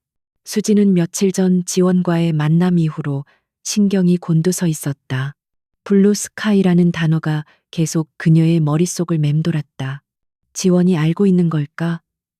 아니면 그저 우연의 일치였을까? 왜 그래? 어디 아파? 안색이 안 좋은데. 태준이 걱정스러운 듯 물었다. 수지는 와인잔을 내려놓으며 고개를 저었다. 아니에요. 그냥 좀 피곤해서. 오빠, 지원 언니, 정말 아무것도 모르는 거 맞지? 혹시 오빠가 뭐 흘린 거 아니야? 내가 미쳤어? 그 여자한테 그런 얘길 왜 해? 그 여자는 주식 계좌가 뭔지도 모르는 사람이야. 걱정 붙들어매. 그냥 이혼하기 싫어서 버티는 거겠지. 태준의 확신에도 불구하고 수진의 불안감은 가라앉지 않았다. 그녀는 자신의 직감을 믿었다. 지원의 눈빛은 예전과 달랐다. 뭔가 숨기고 있는 듯한 깊고 어두운 눈빛. 그때 수진의 휴대폰이 울렸다. 발신자는 미국에 있는 변호사였다. 잠깐만, 중요한 전화라.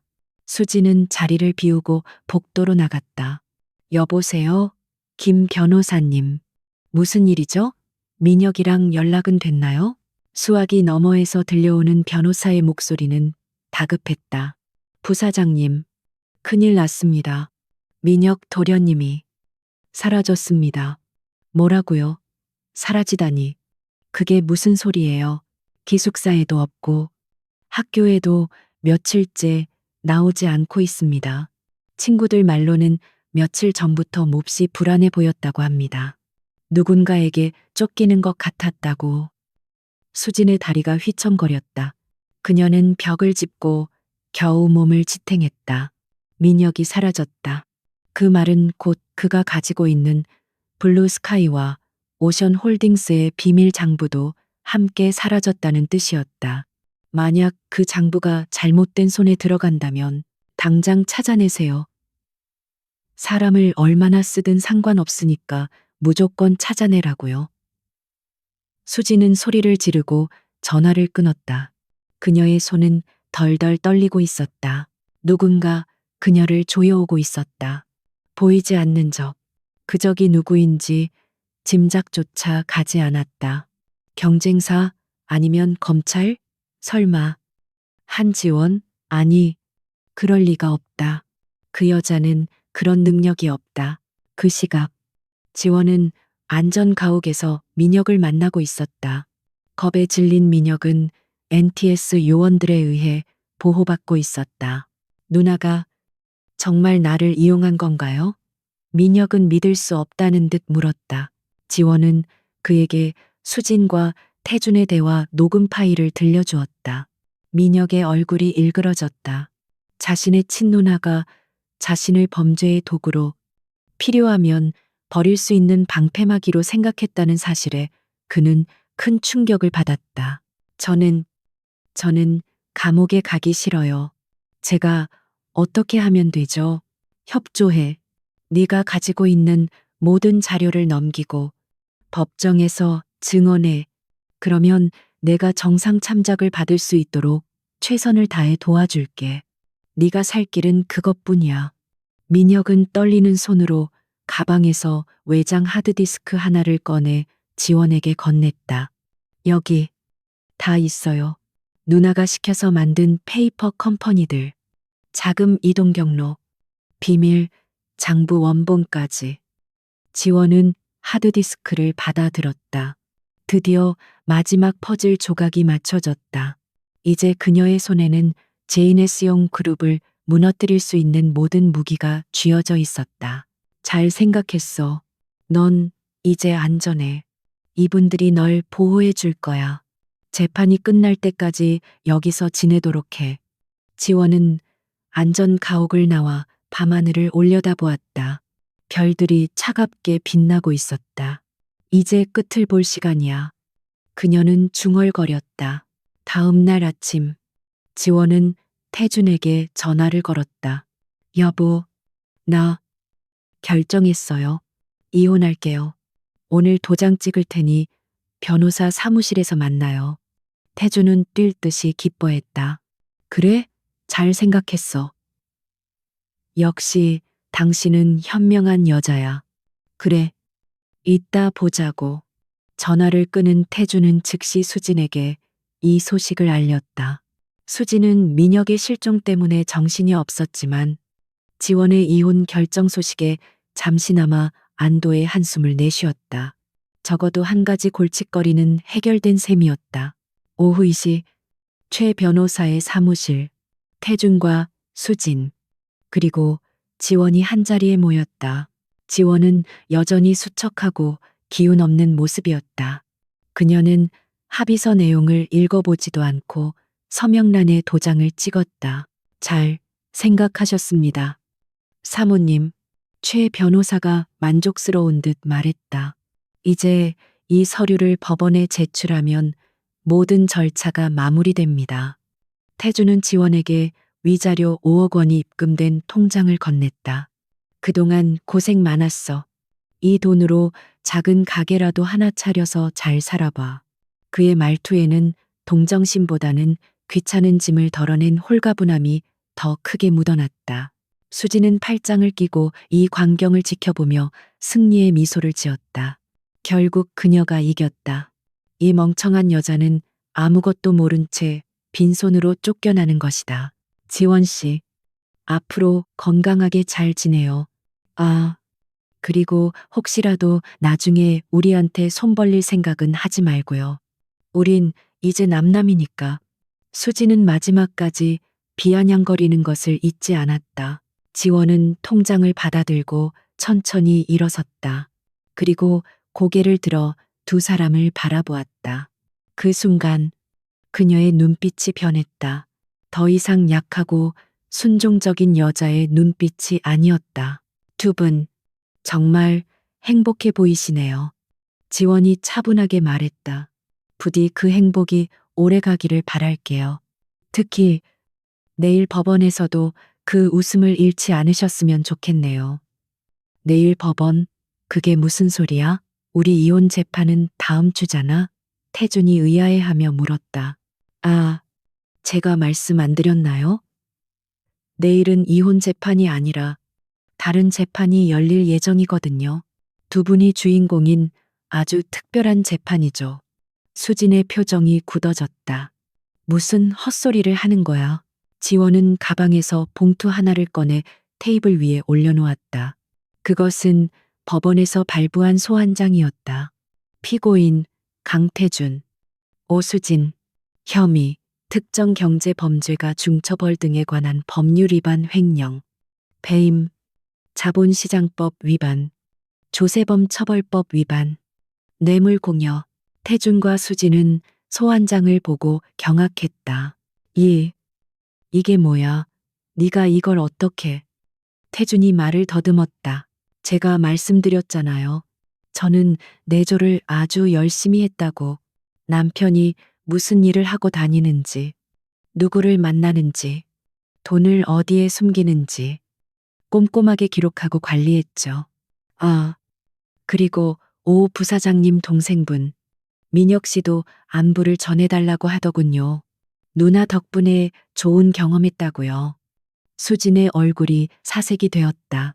민혁이? 네가 민혁이를 데리고 있어. 이 미친 여자가 미친 여자라. 글쎄요. 누가 더 미쳤을까요? 멀쩡한 회사를 자기들 도박판으로 만든 당신들일까요? 아니면 그걸 바로잡으려는 저일까요? 지원은 그들을 향해 싸늘하게 미소 지었다. 두 분, 오늘 밤은 푹 주무시는 게 좋을 거예요. 내일부터는 아주 긴 싸움이 시작될 테니까요. 아, 그리고 위자료 5억 원은 잘 쓸게요. 변호사 선임 비용으로 딱 적당하겠네요. 물론 제 변호사는 제가 직접 할 거지만요. 그녀는 그들을 남겨두고 사무실을 걸어 나갔다. 뒤에서 태준의 고함 소리와 수진의 비명이 들려왔지만 그녀는 뒤돌아보지 않았다. 사무실 밖으로 나온 지원은 깊게 숨을 들이마셨다. 공기가 상쾌했다. 6개월간의 긴 잠복 수사, 가면을 쓴 이중 생활이 드디어 끝났다. 이제 그녀는 더 이상 누군가의 아내, 누군가의 그림자가 아니었다. 그녀는 대한민국 국세청 최고의 조사관, 한지원이었다. 그녀는 주머니에서 휴대폰을 꺼내 어딘가로 전화를 걸었다. 네, 국장님, 접니다. 작전 성공했습니다.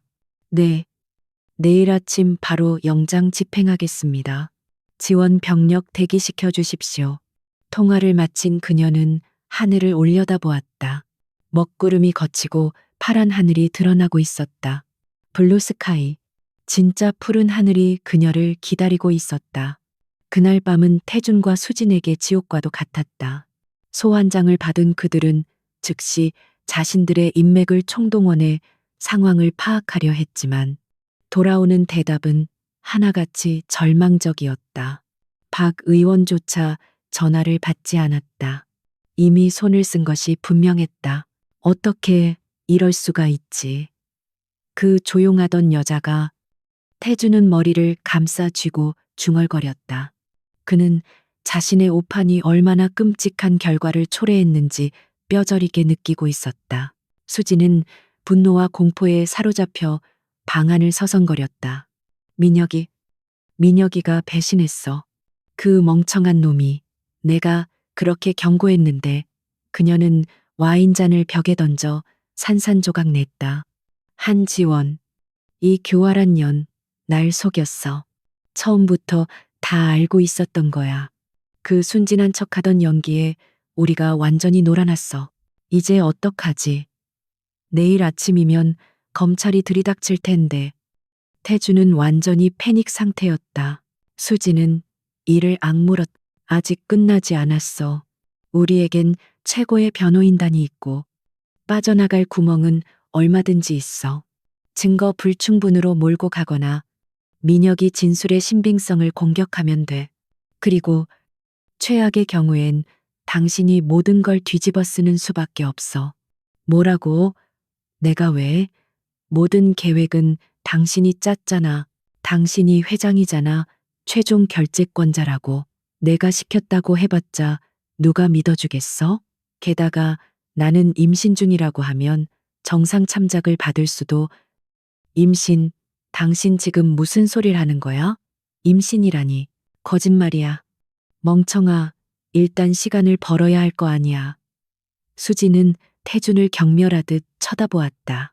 이 남자는 위기 상황이 되자 아무짝에도 쓸모없는 겁쟁이가 되어버렸다. 그녀는 이제 혼자 살아남을 방법을 찾아야 했다. 그 시각 지원은 검찰청 특별수사본부에서 마지막 준비를 하고 있었다. 최 검사와 함께 방대한 양의 증거 자료를 검토하고 내일 있을 신문에 대비한 전략을 짜고 있었다. 정말 대단하십니다. 한 팀장님, 이 정도 규모의 비리를 혼자서, 그것도 내부자로서 이렇게 완벽하게 파헤치시다니요. 최 검사는 진심으로 감탄했다. 혼자가 아니었습니다. 제 팀원들이 있었기에 가능했습니다. 그리고 그들의 오만함이 저를 도왔죠.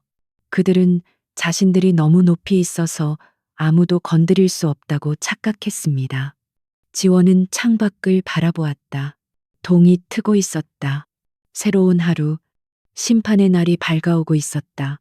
아침 7시 JNC용 그룹 본사와 태준의 자택, 그리고 수진의 펜트하우스의 동시다발적인 압수수색이 시작됐다. 수십 명의 수사관들이 들이닥쳐 서류 상자들과 컴퓨터, 하드디스크를 압수했다. 기자들이 몰려들어 플래시를 터뜨리며 이 장면을 생중계했다. 태준은 자택에서 체포되었다. 그는 수갑을 찬 채 끌려 나오면서 기자들의 질문 공세에 아무 말도 하지 못하고 고개를 숙였다. 그의 화려했던 왕국은 하룻밤 사이에 무너져 내렸다. 수지는 자신의 펜트하우스에서 마지막 저항을 시도했다. 그녀는 문을 잠그고 버티다가 결국 수사관들에 의해 강제로 연행되었다. 그녀는 끝까지 당당함을 잃지 않으려 했었다. 이건 모함이에요. 내 변호사 부르세요. 당신들. 내가 누군지 알아? 이 대가는 반드시 치르게 될 거야. 그녀는 악을 쓰며 소리쳤지만 그녀의 목소리는 공허한 메아리일 뿐이었다. 검찰청 조사실. 태준과 수지는 분리되어 강도 높은 조사를 받았다. 처음에는 묵비권을 행사하며 버티던 그들이었지만 지원이 직접 조사실에 들어서자 상황은 달라졌다. 지원은 수진의 조사실에 먼저 들어갔다. 수진은 지원을 보자마자 도끼 어린 눈으로 노려보았다. 네가 감히 여기가 어디라고 들어와. 너 검사도 아니잖아. 지원은 조용히 의자에 앉아 서류철을 펼쳤다. 저는 국세청 특별조사팀장 자격으로 이 자리에 왔습니다. 오수진 씨, 당신의 탈세 및 외환관리법 위반 혐의에 대해 직접 신문할 권한이 있죠. 흥, 웃기는 소리. 네가 뭘 안다고 그래? 가정주부 노릇이나 하던 주제에 지원은 미소를 지으며 녹음기 버튼을 눌렀다. 그랜드 하얏트 호텔 화장실에서의 대화가 흘러나왔다. 언니는 그 순진함이라는 껍질 속에 너무 오래 갇혀 살아서 바깥 세상이 어떻게 변했는지 전혀 모르잖아요. 제가 언니라면 빈털터리로 쫓겨나기 전에 알아서 조용히 나갈 길을 찾을 텐데 말이죠. 수진의 얼굴이 일그러졌다. 너 이걸 녹음했어? 불법 녹취야. 증거 능력 없어. 과연 그럴까요? 이건 당신이 자발적으로 내뱉은 말이고 저는 대화 당사자로서 합법적으로 녹음했습니다. 그리고 이건 시작에 불과해요.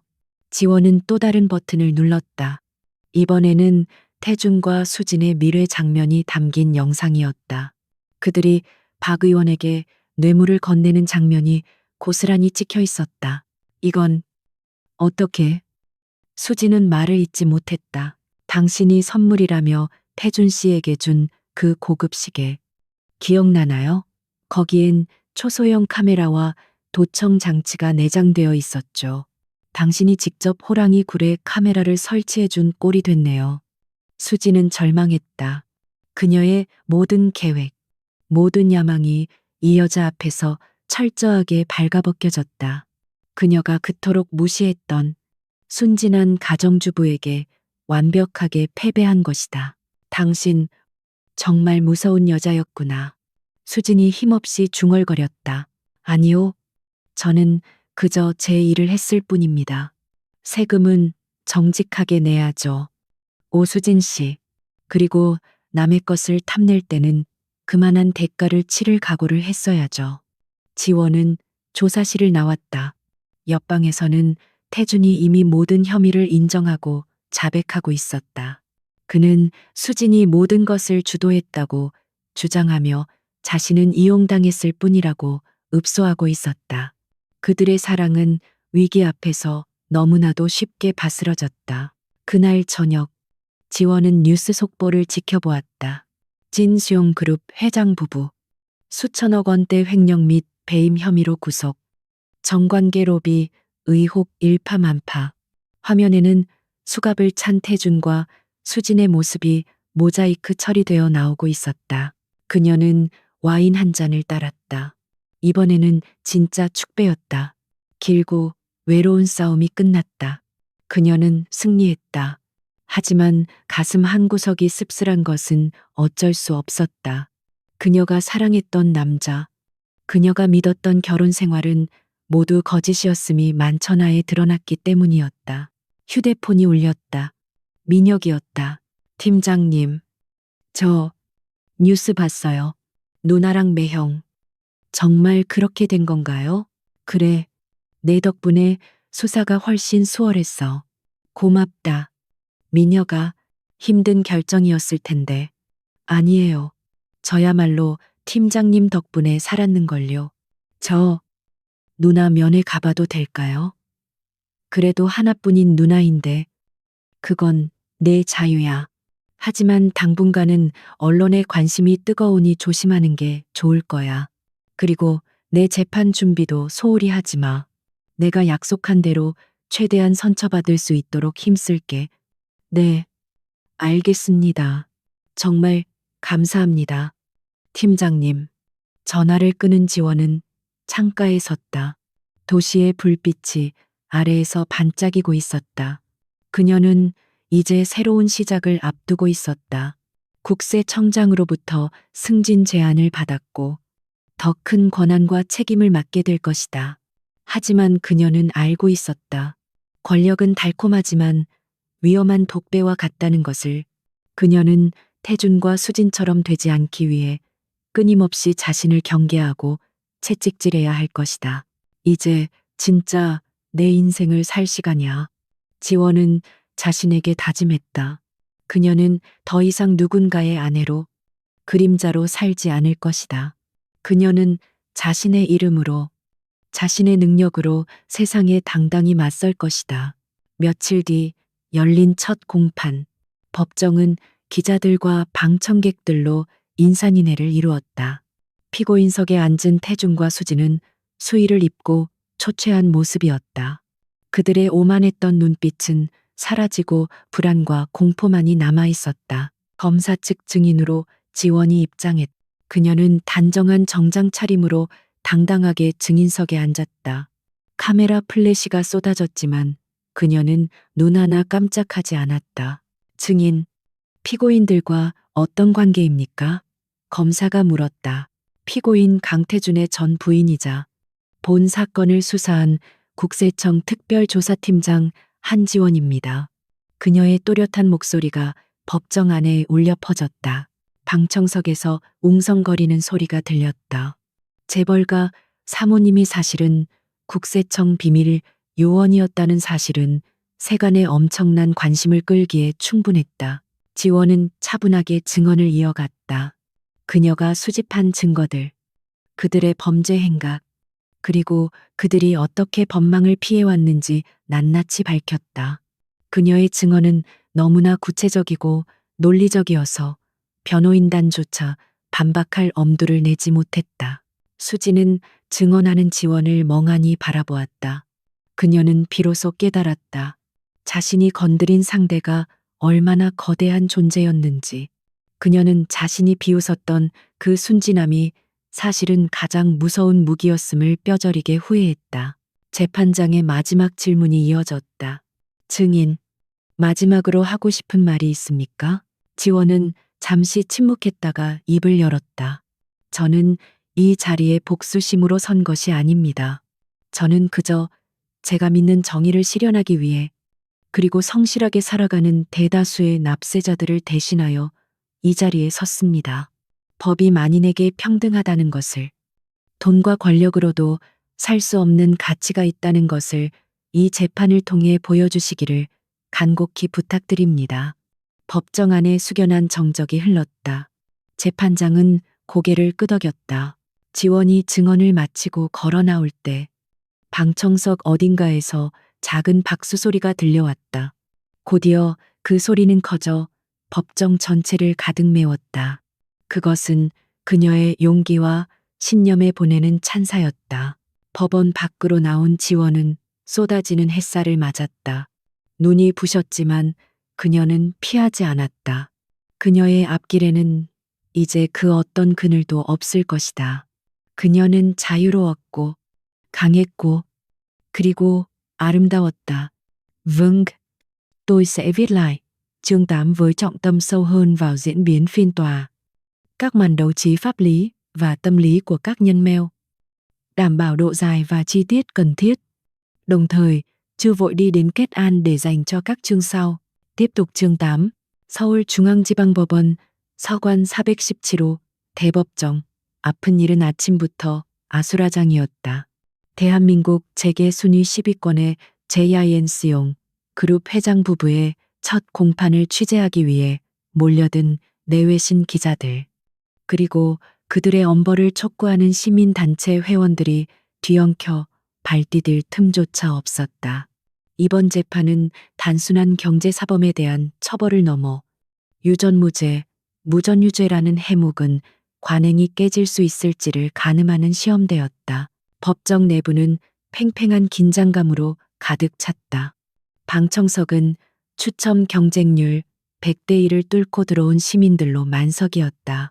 피고인석에는 수의를 입은 강태준과 오수진이 나란히 앉아 있었다.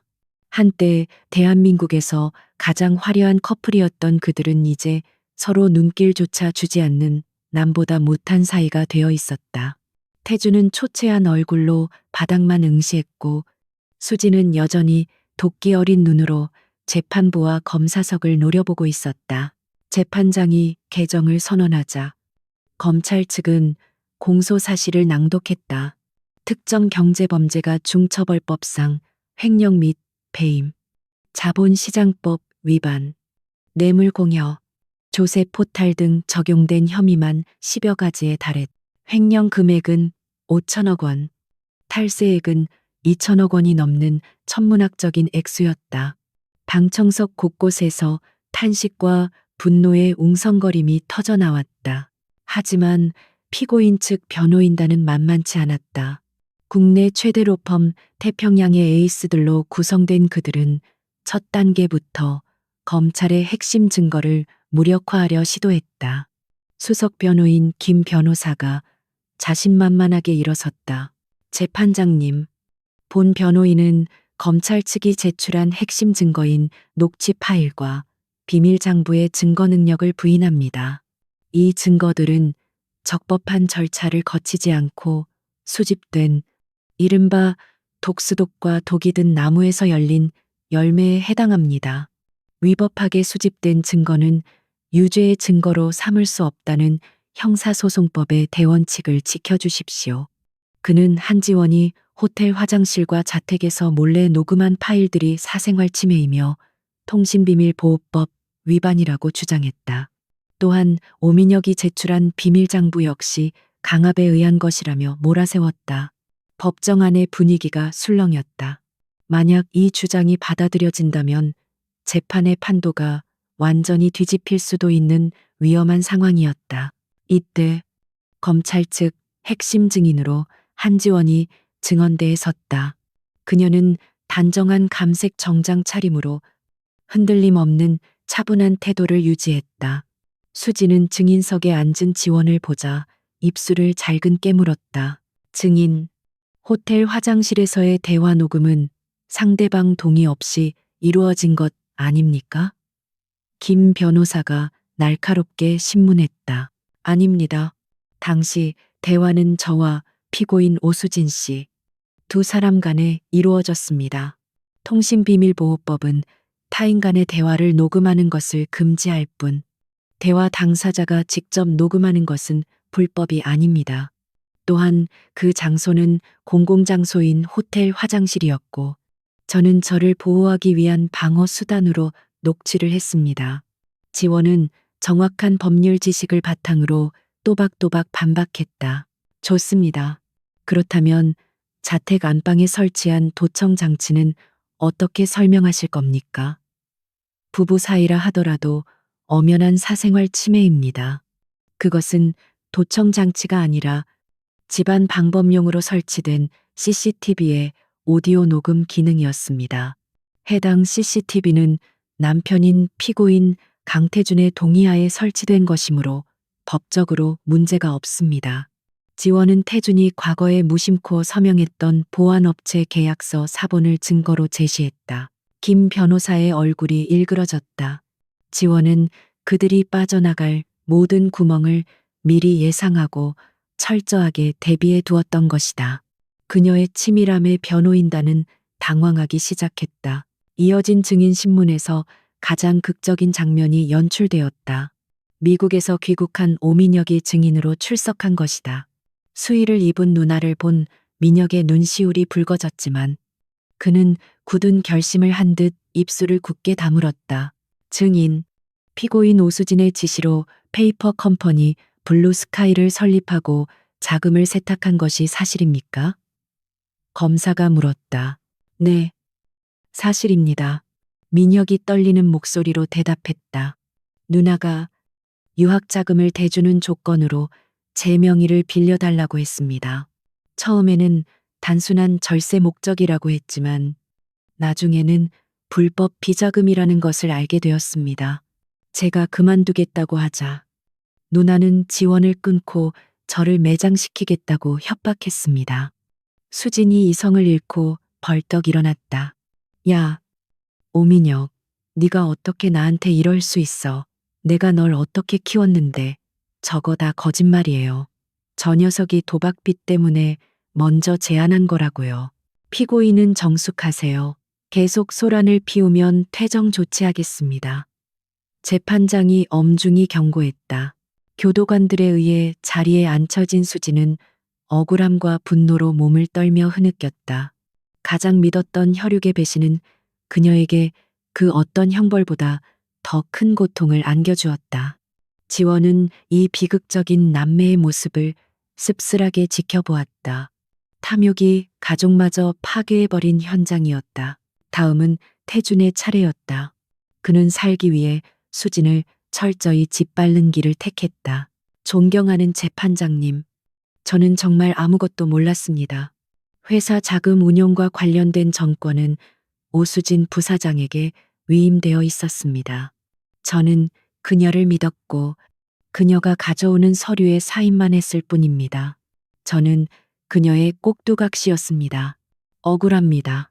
태주는 비굴하게 읍소했다. 수진이 기가 막힌다는 듯 코웃음을 쳤다.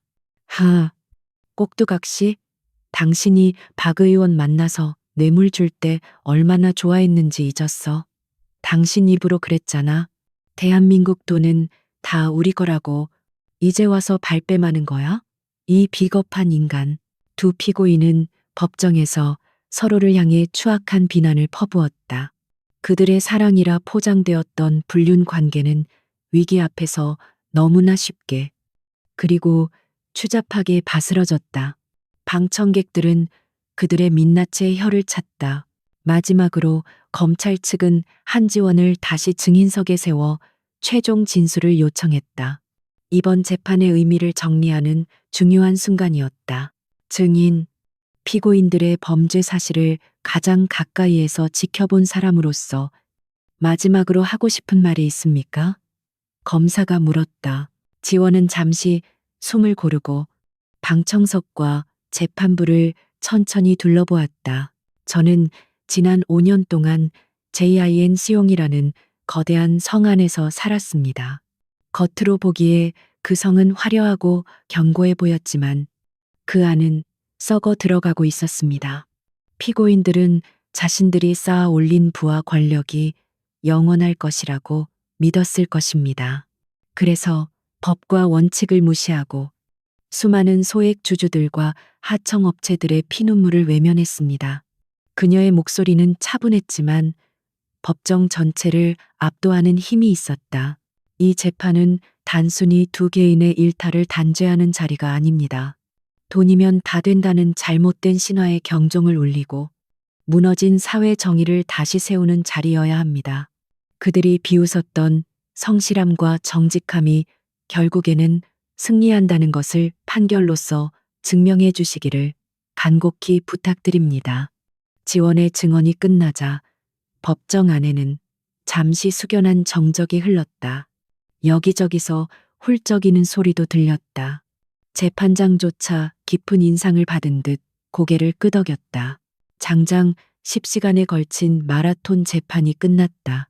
피고인들이 구치소로 돌아가는 호송차에 오를 때 밤하늘에는 이미 별이 떠 있었다. 지원은 지친 몸을 이끌고 법원 건물을 나섰다. 수많은 카메라 플래시가 다시 한번 그녀를 향해 터졌다. 하지만 이번에는 눈이 부시지 않았다. 그녀는 자신이 만들어낸 이 거대한 파도의 중심에 당당히 서 있었다. 수고하셨습니다. 팀장님. 아니, 이제 곧 국장님이라고 불러야 하나요? 김요원이 다가와 캔커피를 건넸다. 아직 멀었어. 김요원. 이제 1심이 끝났을 뿐이야. 그들은 항소할 거고 대법원까지 가려면 긴 싸움이 될 거야. 지원은 커피를 따뜻하게 쥐었다.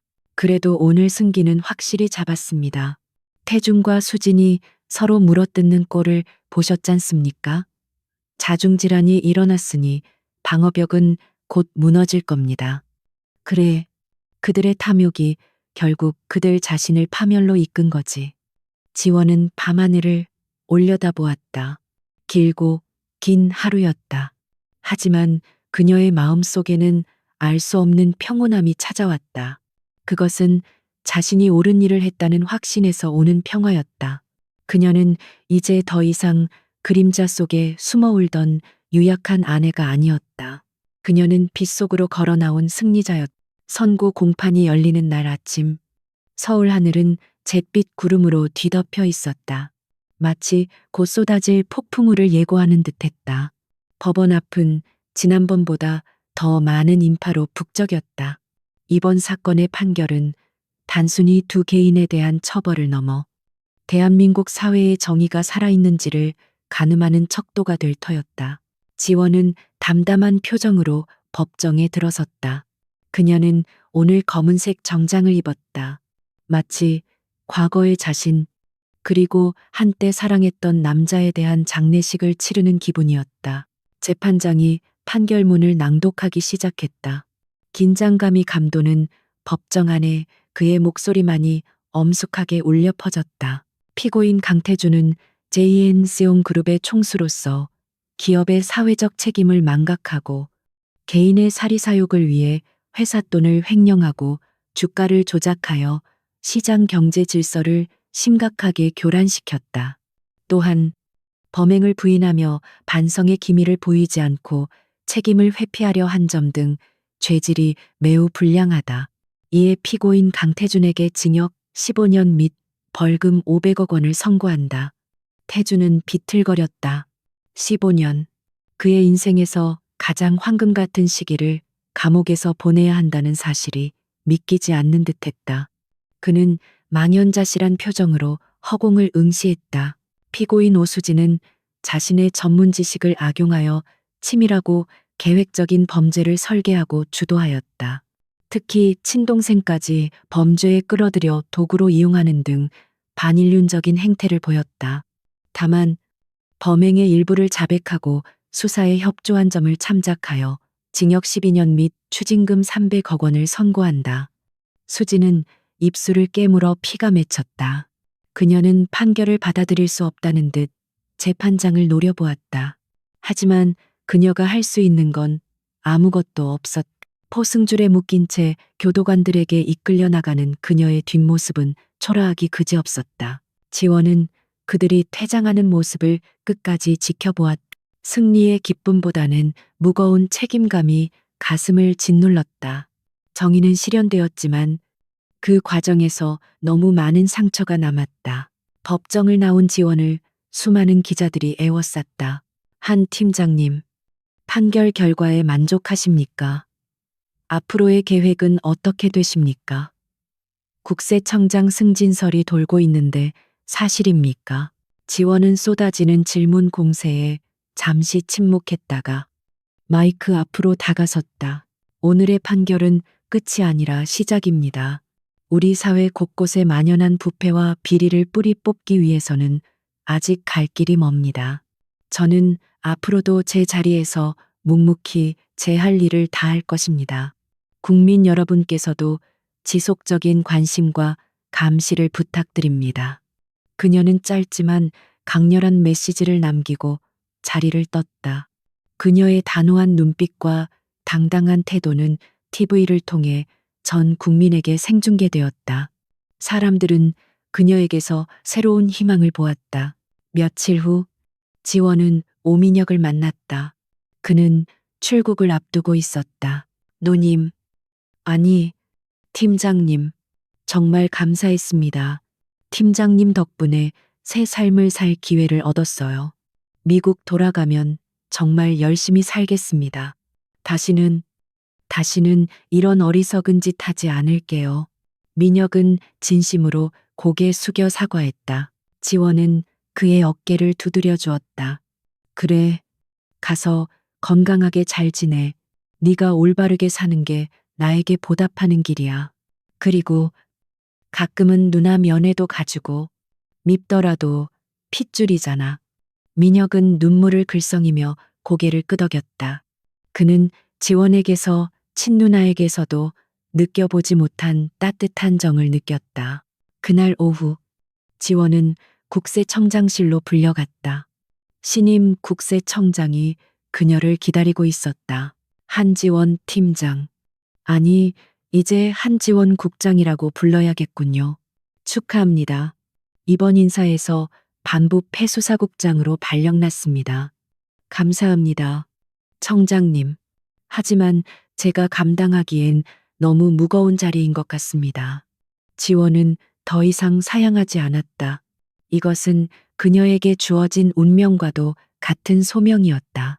새로운 사무실은 넓고 쾌적했다. 창밖으로 서울 시내가 한눈에 내려다 보였다. 지원은 의자에 앉아 명패를 어루만졌다. 반부패 수사국장 한지원. 그 이름 세 글자가 주는 무게감이 실감났다. 밤늦게까지 야근을 하던 지원은 잠시 휴식을 취하기 위해 옥상 정원으로 올라갔다.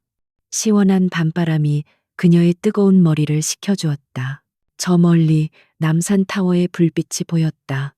그녀는 문득 과거의 자신을 떠올렸다. 남편의 성공만을 바라며 집안에 갇혀 살던 시절. 그때의 한지원은 죽었다. 지금 여기 서 있는 건 자신의 신념을 위해 싸우는 전사였다. 그때 그녀의 휴대폰이 울렸다. 발신자 표시 제안이었다. 여보세요? 한지원 국장님. 축하드립니다. 승승장구하시네요. 낯선 남자의 목소리였다. 약간의 비꼬는 듯한 말투였다. 누구십니까? 지원은 경계심을 늦추지 않았다. 저는 그림자 속에 있는 사람입니다. 당신이 무너뜨린 건 빙산의 일각일 뿐이라는 걸 알려드리고 싶어서 전화했습니다. JN 세용 뒤에는 더 거대한 세력이 있습니다. 당신이 감당할 수 있을지 모르겠군요. 협박입니까? 아니요. 충고입니다. 너무 깊이 파고들면 다칠 수도 있다는. 전화는 끊겼다. 지원은 휴대폰을 꽉 쥐었다. 두려움보다는 투지가 불타올랐다. 더 거대한 세력이라. 재미있겠네. 그녀는 미소를 지었다. 새로운 적의 등장은 그녀를 더욱 강하게 만들 뿐이었다. 그녀는 이제 막 몸을 풀었을 뿐이다. 진짜 전쟁은 지금부터였다. 의문의 전화는 한지원의 투쟁심에 기름을 부은 격이 되었다. 그녀는 즉시 반부패 수사국 내에 최정예 요원들로 구성된 비밀 전담팀, 코드명 샤도우를 창설했다. 그들의 목표는 GINC용 그룹의 배후에 숨겨진 거대한 그림자 세력을 추적하는 것이었다. 지원은 GIN 시용의 압수물들을 다시 처음부터 꼼꼼하게 재검토하기 시작했다. 수만 페이지에 달하는 서류 더미 속에서 그녀는 사소해 보이는 단서 하나를 발견했다. 그것은 프로젝트 올림푸스라는 이름의 비밀 회합에 관한 메모였다. 참석자 명단은 암호화되어 있었지만 그들이 논의한 내용은 대한민국 경제 전체를 쥐락펴락할 수 있는 거대한 이권 사업들이었다. 이건 단순한 기업 비리가 아니야. 정계, 재계, 언론계까지 카르텔을 형성하고 있어. 지원은 팀원들과의 비밀 회의에서 말했다. JIN 수용은 그들의 하부 조직 중 하나였을 뿐이야. 우리는 몸통을 찾아야 해. 수사는 쉽지 않았다. 그림자 세력은 교묘하고 치밀했다. 그들은 수사망이 좁혀올 때마다 꼬리 자르기를 시도했고 언론을 이용해 수사팀을 압박했다. 지원에 대한 음해성 기사들이 쏟아져 나왔고 심지어 그녀의 가족들까지 위협받는 상황이 벌어졌다. 하지만 지원은 흔들리지 않았다. 우리가 물러서면 대한민국에는 미래가 없다. 끝까지 간다. 그녀의 결연한 의지는 팀원들에게 큰 힘이 되었다. 몇 달간의 끈질긴 추적 끝에 그들은 드디어 결정적인 단서를 잡았다. 프로젝트 올림푸스의 실체가 드러난 것이다.